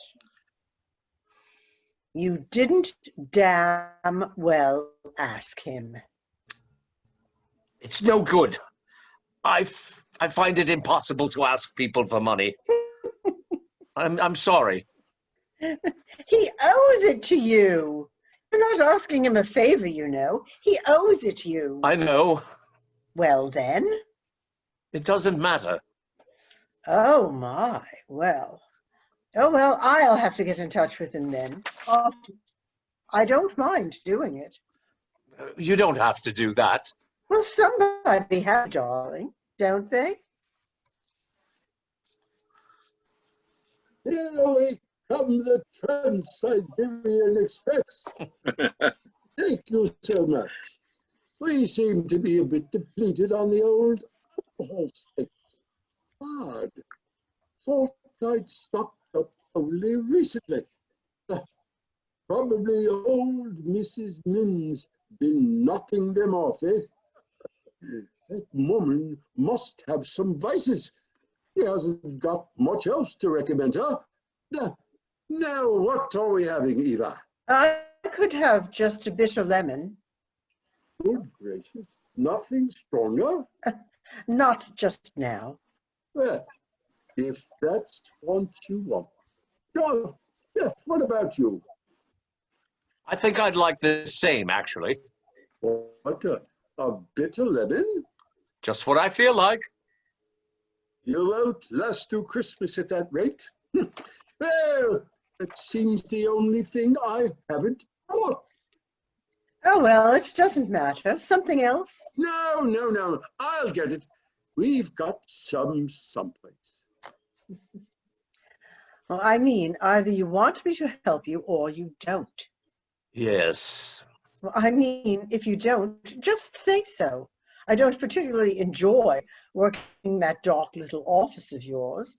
You're a terrible employer. You come in late even when I drive you to work. You take 4-hour lunch breaks and then expect me to do all your damn typing at 5 o'clock in the evening. Well, that's the way I do business. Not with me, you don't. That's what you're paid for. Oh, that's what I'm what? Look, if you don't like the job... You asked me to help you. Now, if you didn't mean it, that's a different matter. Well, yes, I did, but... It's all right then, that's settled. You asked me to help you. I am bloody well going to help you. Okay. Okay. Thanks. Not at all. And you're going to ask for that money? No. Even though we're owed it? No. And you won't let me ask? No. All right. Then we'll have to think of something else. Exactly. I'll phone Sidney Hopcroft after Christmas and talk to him. Sidney Hopcroft? Oh, you're always asking. He's always asking if you're interested. If you think I'm going to get myself involved in his seedy little schemes, Well, why not? have you seen the buildings he's putting up? Half his tenants are asking to be rehoused, and they haven't even moved in yet. Darling, I hate to remind you, but ever since the ceiling of the Harrison building caved in and nearly killed the manager, Sidney Hopcroft is about your only hope of surviving as an architect in this city. I can do without Sidney Hopcroft. Thank you very much. Here we are, 2 very bitter lemons. Thank you. I think I'm going to have something more than that. If you'll excuse me, it's quieter than last Christmas, eh? What? Last Christmas. Remember that? Brand your place? Yes. Yes. Oh, good gracious me. You'll have to laugh now. Old Hopcroft. Always remember old Hopcroft. Doing very well. Did you know that? Doing frightfully well. Seems to have a flair for it. Wouldn't think so to look at him. Always found him a bit unproposing. Still the chap to keep in with. The rate he's going. Yes. Is this good? Oh, yes. Yes, quite good. Very amusing, but saucy in parts. Mrs. Minns found it under one of the boys' mattresses.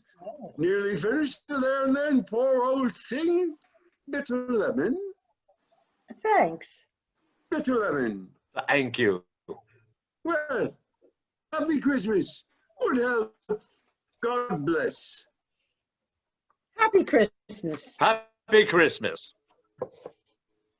Sorry to hear about your problems, Jeff. How do you mean? I mean the Harrison things.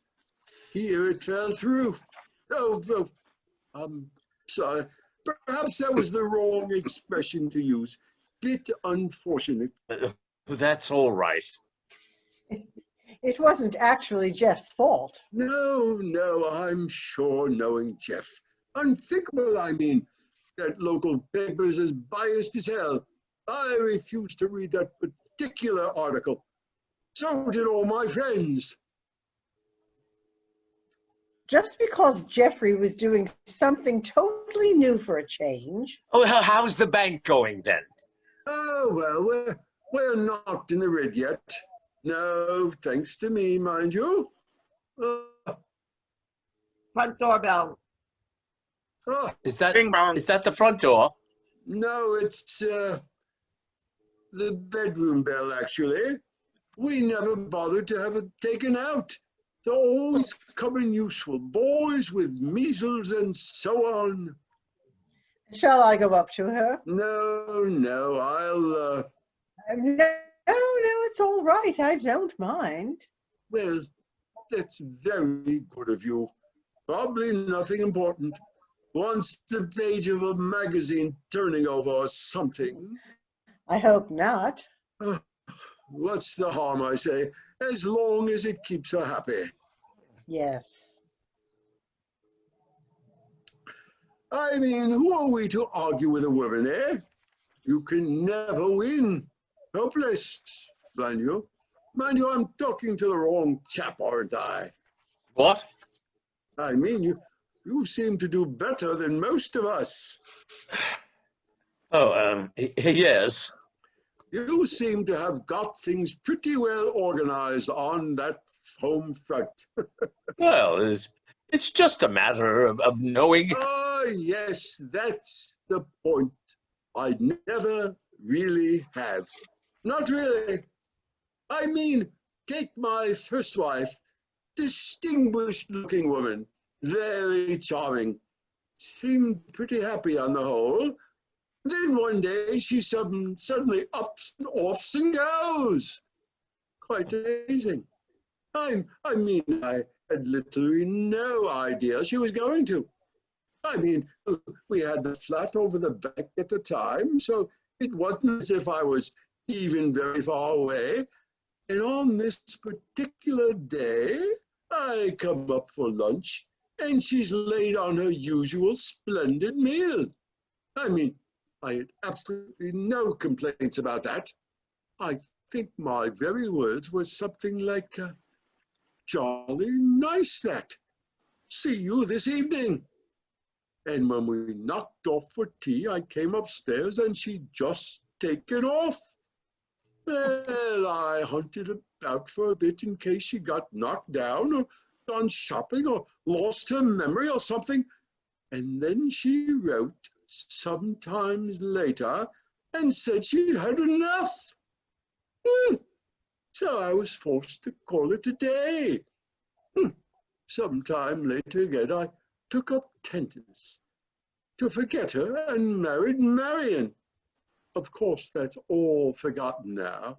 All the same, sometimes in the evening, I can't help sitting here and trying to work it all out. I mean, something happened. Something must have happened. I'm just not sure what. Anyway, under the bridge, eh? All I'm saying is some people seem to have the hang of it, and some of us just aren't so lucky. Hang of what? Well, this whole women business, really. I mean, this may sound ridiculous, but I've never, to this day, really known what most women think about anything. Completely closed book to me. I mean, God bless them, what would we do without them? But I've never understood them. I mean, damn it all, 1 minute you're having a perfectly good time, and the next, you'll suddenly see them. They're like some old sports jacket or something, literally beginning to come apart at the seams. Floods of tears smashing your pots, banging your furniture out. God knows what. Both my wives, God bless them, they've given me a great deal of pleasure over the years, but by God, they've cost me a fortune in fixtures and fittings. All the same, couldn't do without them, could we? I suppose. Want another one of these? No, thanks. Door opens, Eva enters. Geoffrey rises and sits again. Ah, Oh, forgot to put my coat on. Oh. anything serious? No. She says she wants to come down. Here? He's that wise? Well, she says she wants a Christmas drink with us, since we're all here. Oh, well, sort of thing she does. Calls you all the way upstairs to tell you she's coming all the way downstairs. Your drink there? Oh, thanks. And how's that mad dog of yours still chewing up your guests? No. No, we had to give him away. No. Really? Yes, he got a bit much. It was really getting so expensive to keep. And then these people we know have got him. They said they'd have him. Oh, dear. I didn't know that. That's a shame. Yes, it was an awful decision to make. We felt just, well... You did, you mean? Oh, darling, we couldn't afford to keep him. Well, old Dick Potter will be relieved anyway. What did he have to have? 3 stitches or something, wasn't it? Something like that. Doesn't seem to have done him any harm anyway. He should be halfway up some Swiss mountain by now. Hopefully those 2 lads of ours are safely roped to him. Oh, is that where they've gone? Yes. Something I've always meant to take them on myself. Anyway, we have to do without old Dick to jolly us up this year, I suppose. Oh, that's a pity. The door opens, Marion sweeps in. She wears a negligee. She stands dramatically and flings out her arms. Jeff, darling, it's so sweet of you and Eva to come round and see me. Oh, that's okay. Oh, you don't know how much it means to me. Really is terribly, terribly sweet of you. Oh, that's all right. We were... And at Christmas particularly, bless you for remembering Christmas. Look, Marion, you're going to feast to death. For goodness sake, put something on, woman. I'm all right. Let me get your coat. You only just got out of bed. Darling, I'm quite all right, and I'm not sitting in my kitchen in a coat. Nobody sits in a kitchen in a coat. Except tradesmen, it's unheard of. Now offer me a drink.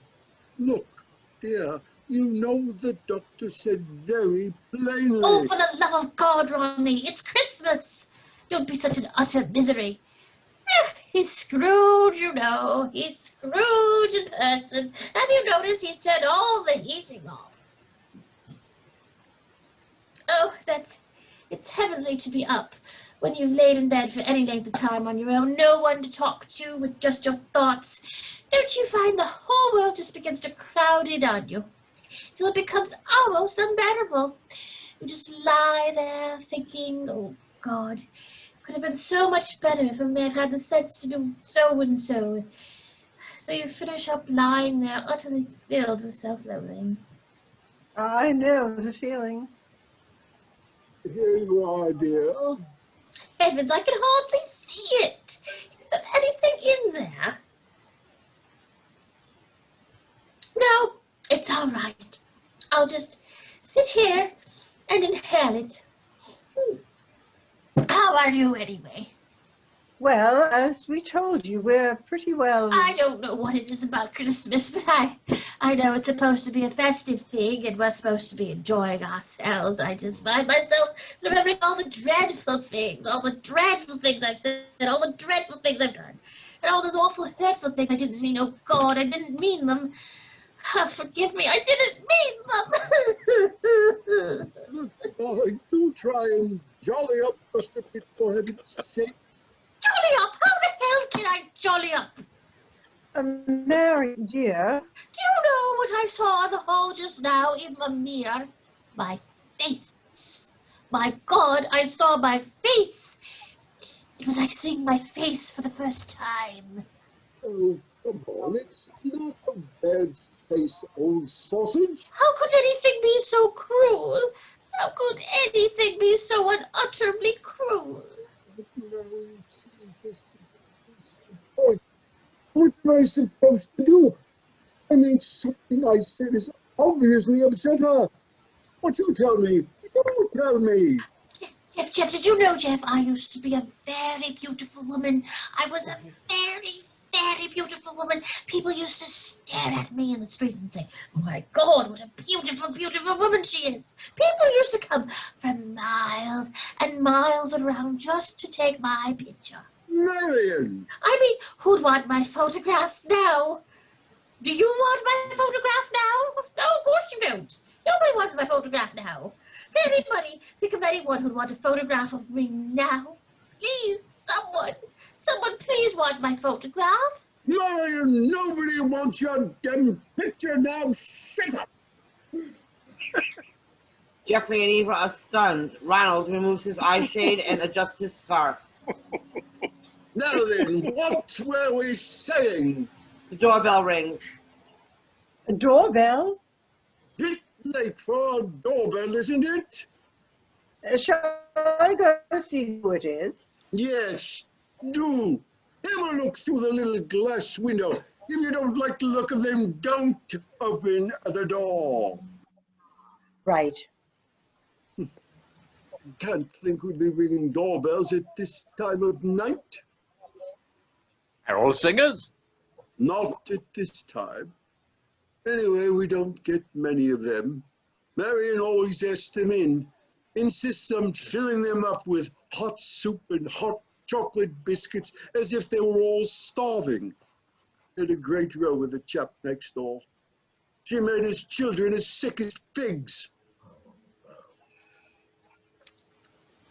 I couldn't be sure, but it looks suspiciously like the Hopcrofts.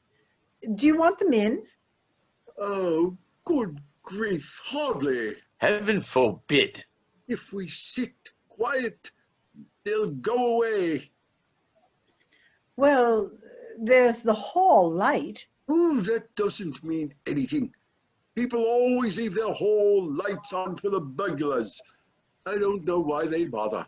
I mean, there must be very few households who actually choose to spend their evenings sitting in the hall with the rest of the house in the darkness. If I know the Hopcrofts, they won't give up easily. They'll come round the side. Why don't you just go in the hall and shout, go away, through the letterbox? I have a very large deposit account with my bank. The doorbell rings. They can smell us. I think we'll compromise and turn off the lights in here, just to be on the safe side. Everybody sit down and sit tight. Ready? Here we go. The room plunges into darkness.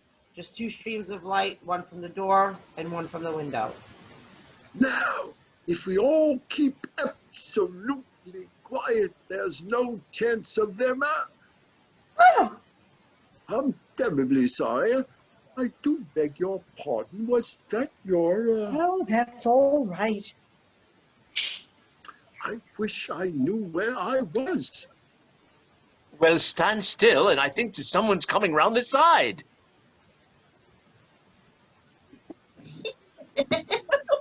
Marion, quiet! I'm sorry, I've just seen the funny side. Sidney and Jane appear at the back door. They wear party hats decked with odd streamer and have had more drinks than they are used to and have carry a bag full of goodies. They both press their faces against the back door, straining to see in. It's them. I see. What? I've got a nasty feeling I didn't lock the back door. Geoffrey and Eva hide in the front of the table. Ronald steps up into a corner by the window. The back door opens slowly.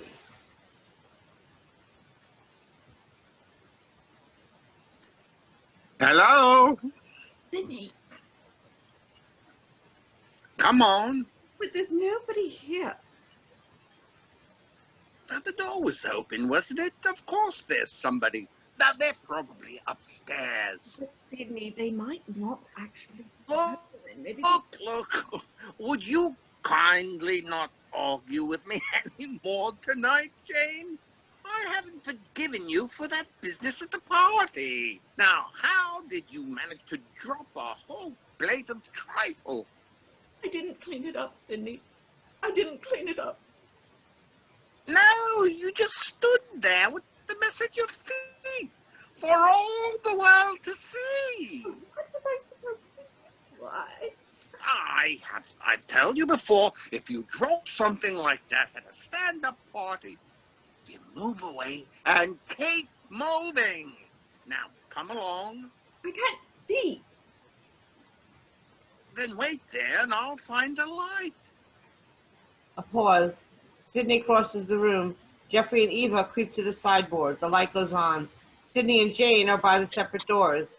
The other four are in various absurd, frozen postures, obviously caught in the act of trying to find a hiding place. Jane gives a short squeak of alarm. A long pause. Ah! Bill! Great, good gracious. Oh, hello there. It's you. Well, you had us fooled. They had us fooled, didn't they? They had us fooled. Playing a game on us, weren't you? Yeah. Yes. Yes, we were playing a game. Completely fooled. Walked straight into that. Well, happy Christmas all. Oh, happy Christmas. Happy Christmas. Well, Would you like a drink? Now you're here. Oh, thank you. thank you very much. Since we're here, Well, what'll it be? sherry, please. Oh, yes, a sherry. Yes, we'd better stick to sherry. Sherry. Oh, sorry if we surprised you. Right, all right. Oh, we knew you were here. No. Oh, we saw the car. Or your car. Oh, yes.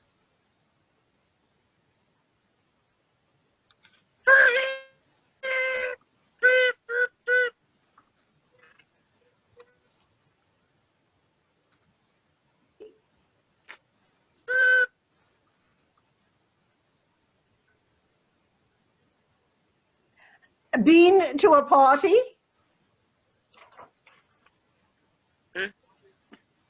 Yes. You look as if you have. Yes, up at Walter's place. Walter Harrison. Oh, old Harrison's. Oh, of course you'll know him, won't you? Oh, yes. Yes. Oh, yes, of course. Asking as if you know old Harrison. I should remember you know old Harrison. He certainly remembers you. In fact, he was saying this evening. Oh, sherries. Oh, thank you. Thank you very much. Compliments of the season. Ethan. Yes, indeed. What a house. Beautiful, huh? Oh, you like it. Thank you. No, old Harrison's. What a place. Lovely. Didn't know you knew him. Well, I won't pretend.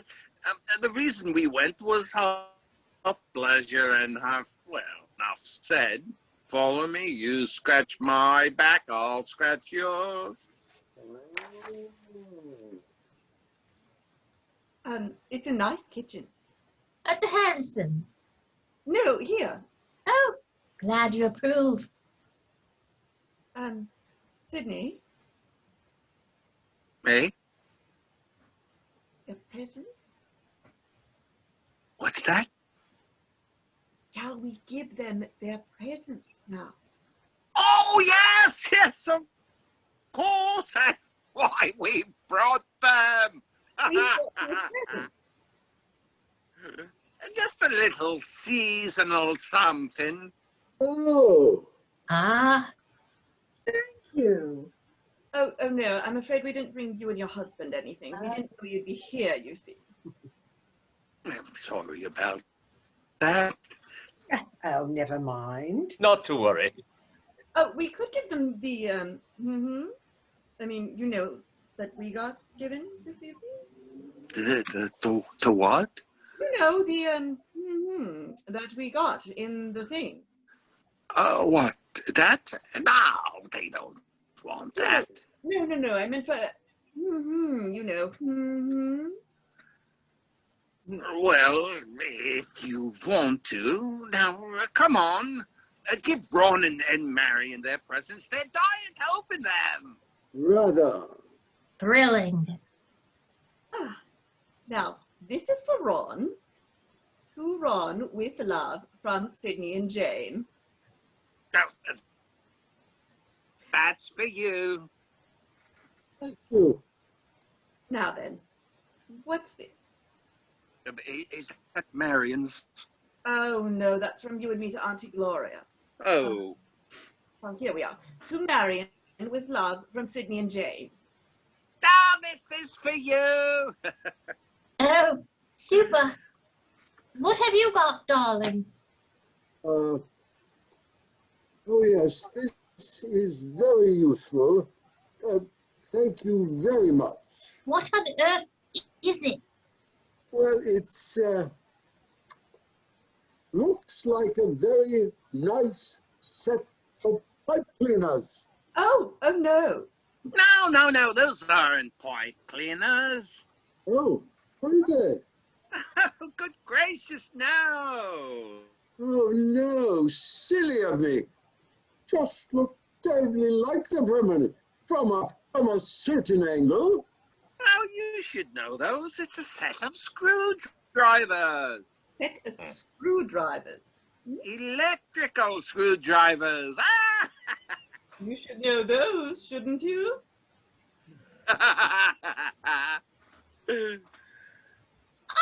Oh, look, it's a lovely bottle of gin. Isn't that kind? Oh my God. A bit of Christmas spirit. Lovely.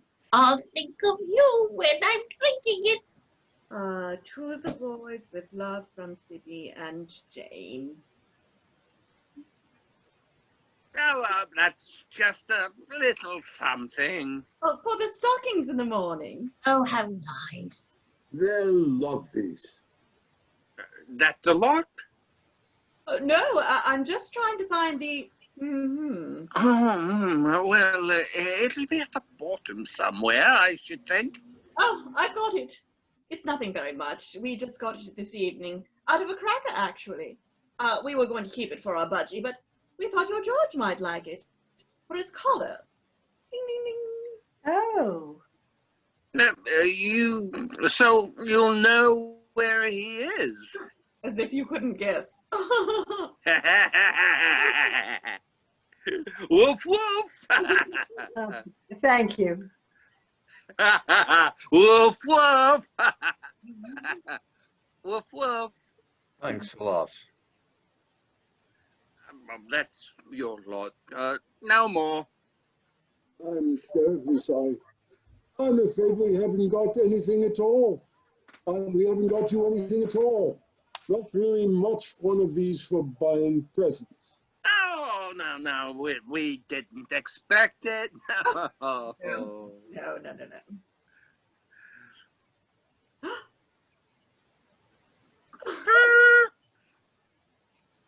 Well, you know who ought to be here now? Oh, Dick Porter. He'd started off. with a bit of help from Lottie. True. Yes, well, for some odd reason, we're all feeling a bit low this evening. Don't know why, but we were just all saying how we felt a bit down. Oh. Oh, dear. Just one of those evenings, you know.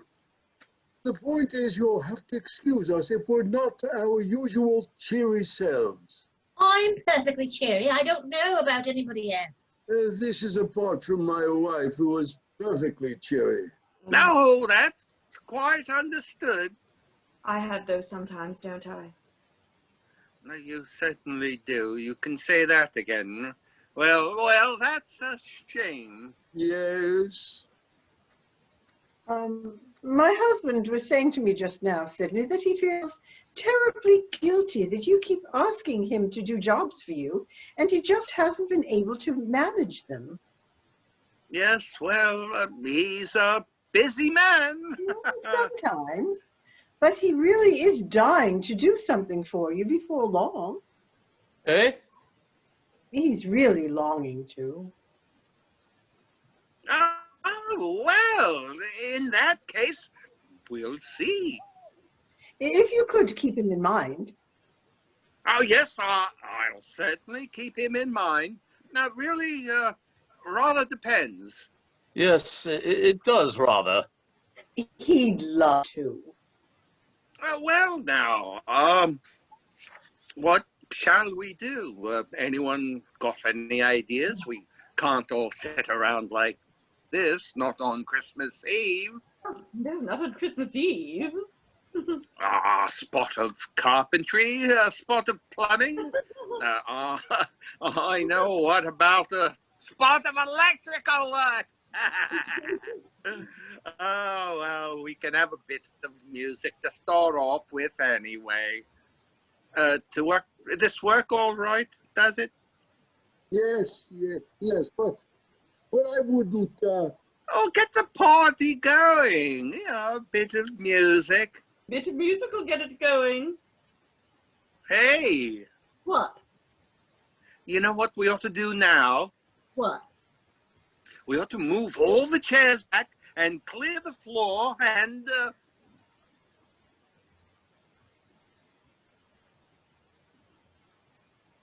The radio warms up and the room is filled with the sound of an interminable Scottish reel, which plays continuously, like most Scottish reels without a break.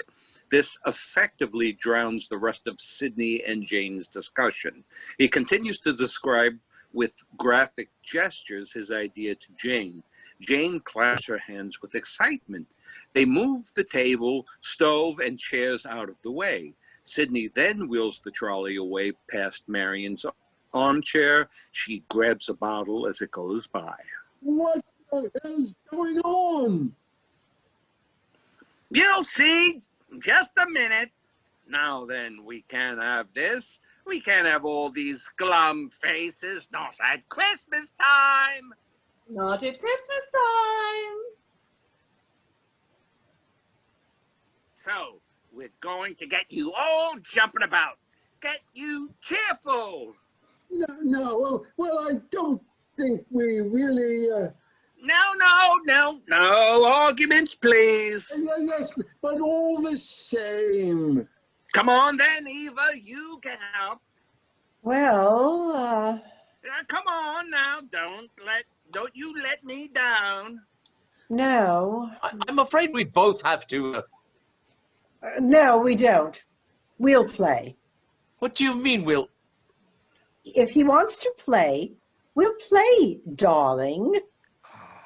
That's grand. That's marvelous. That's two.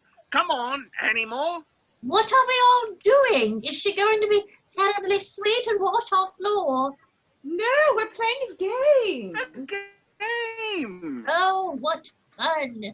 No, I really don't think we should. Oh, don't be such a misery, Ronnie. Come on. Oh, That's telling them. That's telling them. Now, then listen very carefully, everyone. This is a version of musical chairs called musical dancing. Musical forfeits. Musical dancing. It's called musical dancing. Oh, I thought it was called musical forfeits. Now, musical dancing. It's very simple. All you do, you start dancing around the room, and when I stop the music, you all have to freeze in the position you were lost in. Don't let him sit down. Come on, get up. Get up. Only to make it more difficult, the last person caught moving each time gets a forfeit. At the end, the person with the least forfeits gets the prize. What's the prize going to be? A chocolate Father Christmas. A chocolate Father Christmas, right? Everything ready on your end? I think so.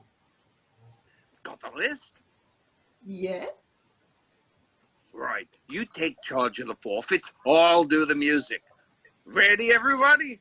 Right. Let's go. Sidney turns the music loud. The four standing look faintly uneasy. Jane and Sidney dance about to demonstrate. Well, come on, then. Come on. I don't call that dancing. Everybody dance. Come on, dance about. Keep dancing till the music stops. Marion starts to dance in what she imagines to be a classical ballet style. She's extremely shaky. That's it. She's doing it. That's it. Look at her. Everybody do what she's doing. Lovely. Others begin sheepishly and reluctantly to hop about. And stop. Right. Who's the last? Ron. Right. It's Ron. Ron has a forfeit. What's the first one? Apple under the chin. Apple under his chin, right? Okay, all right. Put the apple under his chin.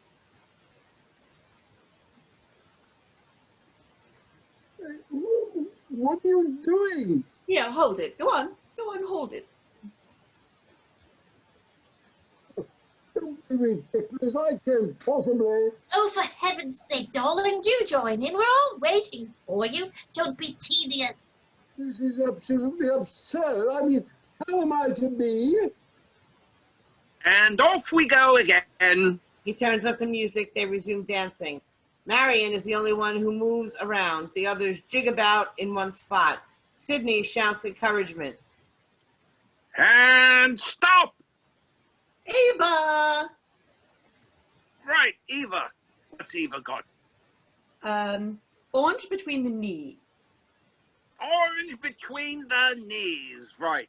If you drop it, you get another forfeit automatically. Jane gives Eva her orange. And off we go again. Music. From now on, the forfeits come quick and fast. Jane reading them out. Sidney repeating them. Ronald gets the next, spoon in mouth. The music continues. Geoffrey gets the next, tea cozy on head. They dance on. Marion gets the next, ironically, swallowing a gin in one. Ronald opens his mouth to protest at this last forfeit of Marion's. In doing so, he drops his spoon. Oh. Another one for Ron. Another one for Ron. Put pear on the spoon in mouth. Pear on spoon in mouth. Now, listen, Jane rams the spoon handle back into Ronald's mouth. She balances a pear on the other end. And off we go. The permutations of this game are endless, and Sidney's list covers them all. Under his increasingly strident commands, the dancers whirl faster and faster while accumulating bizarre appendages. Jane, the acolyte, darts in and out of the dancers with a dedicated frenzy. Geoffrey throws his tea cozy to the floor.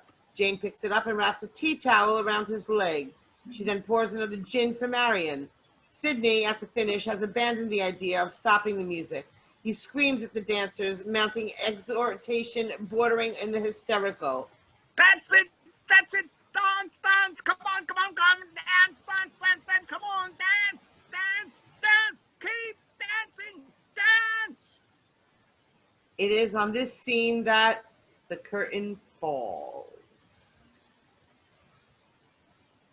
Yay! Brilliantly polished comedy. Staggeringly funny.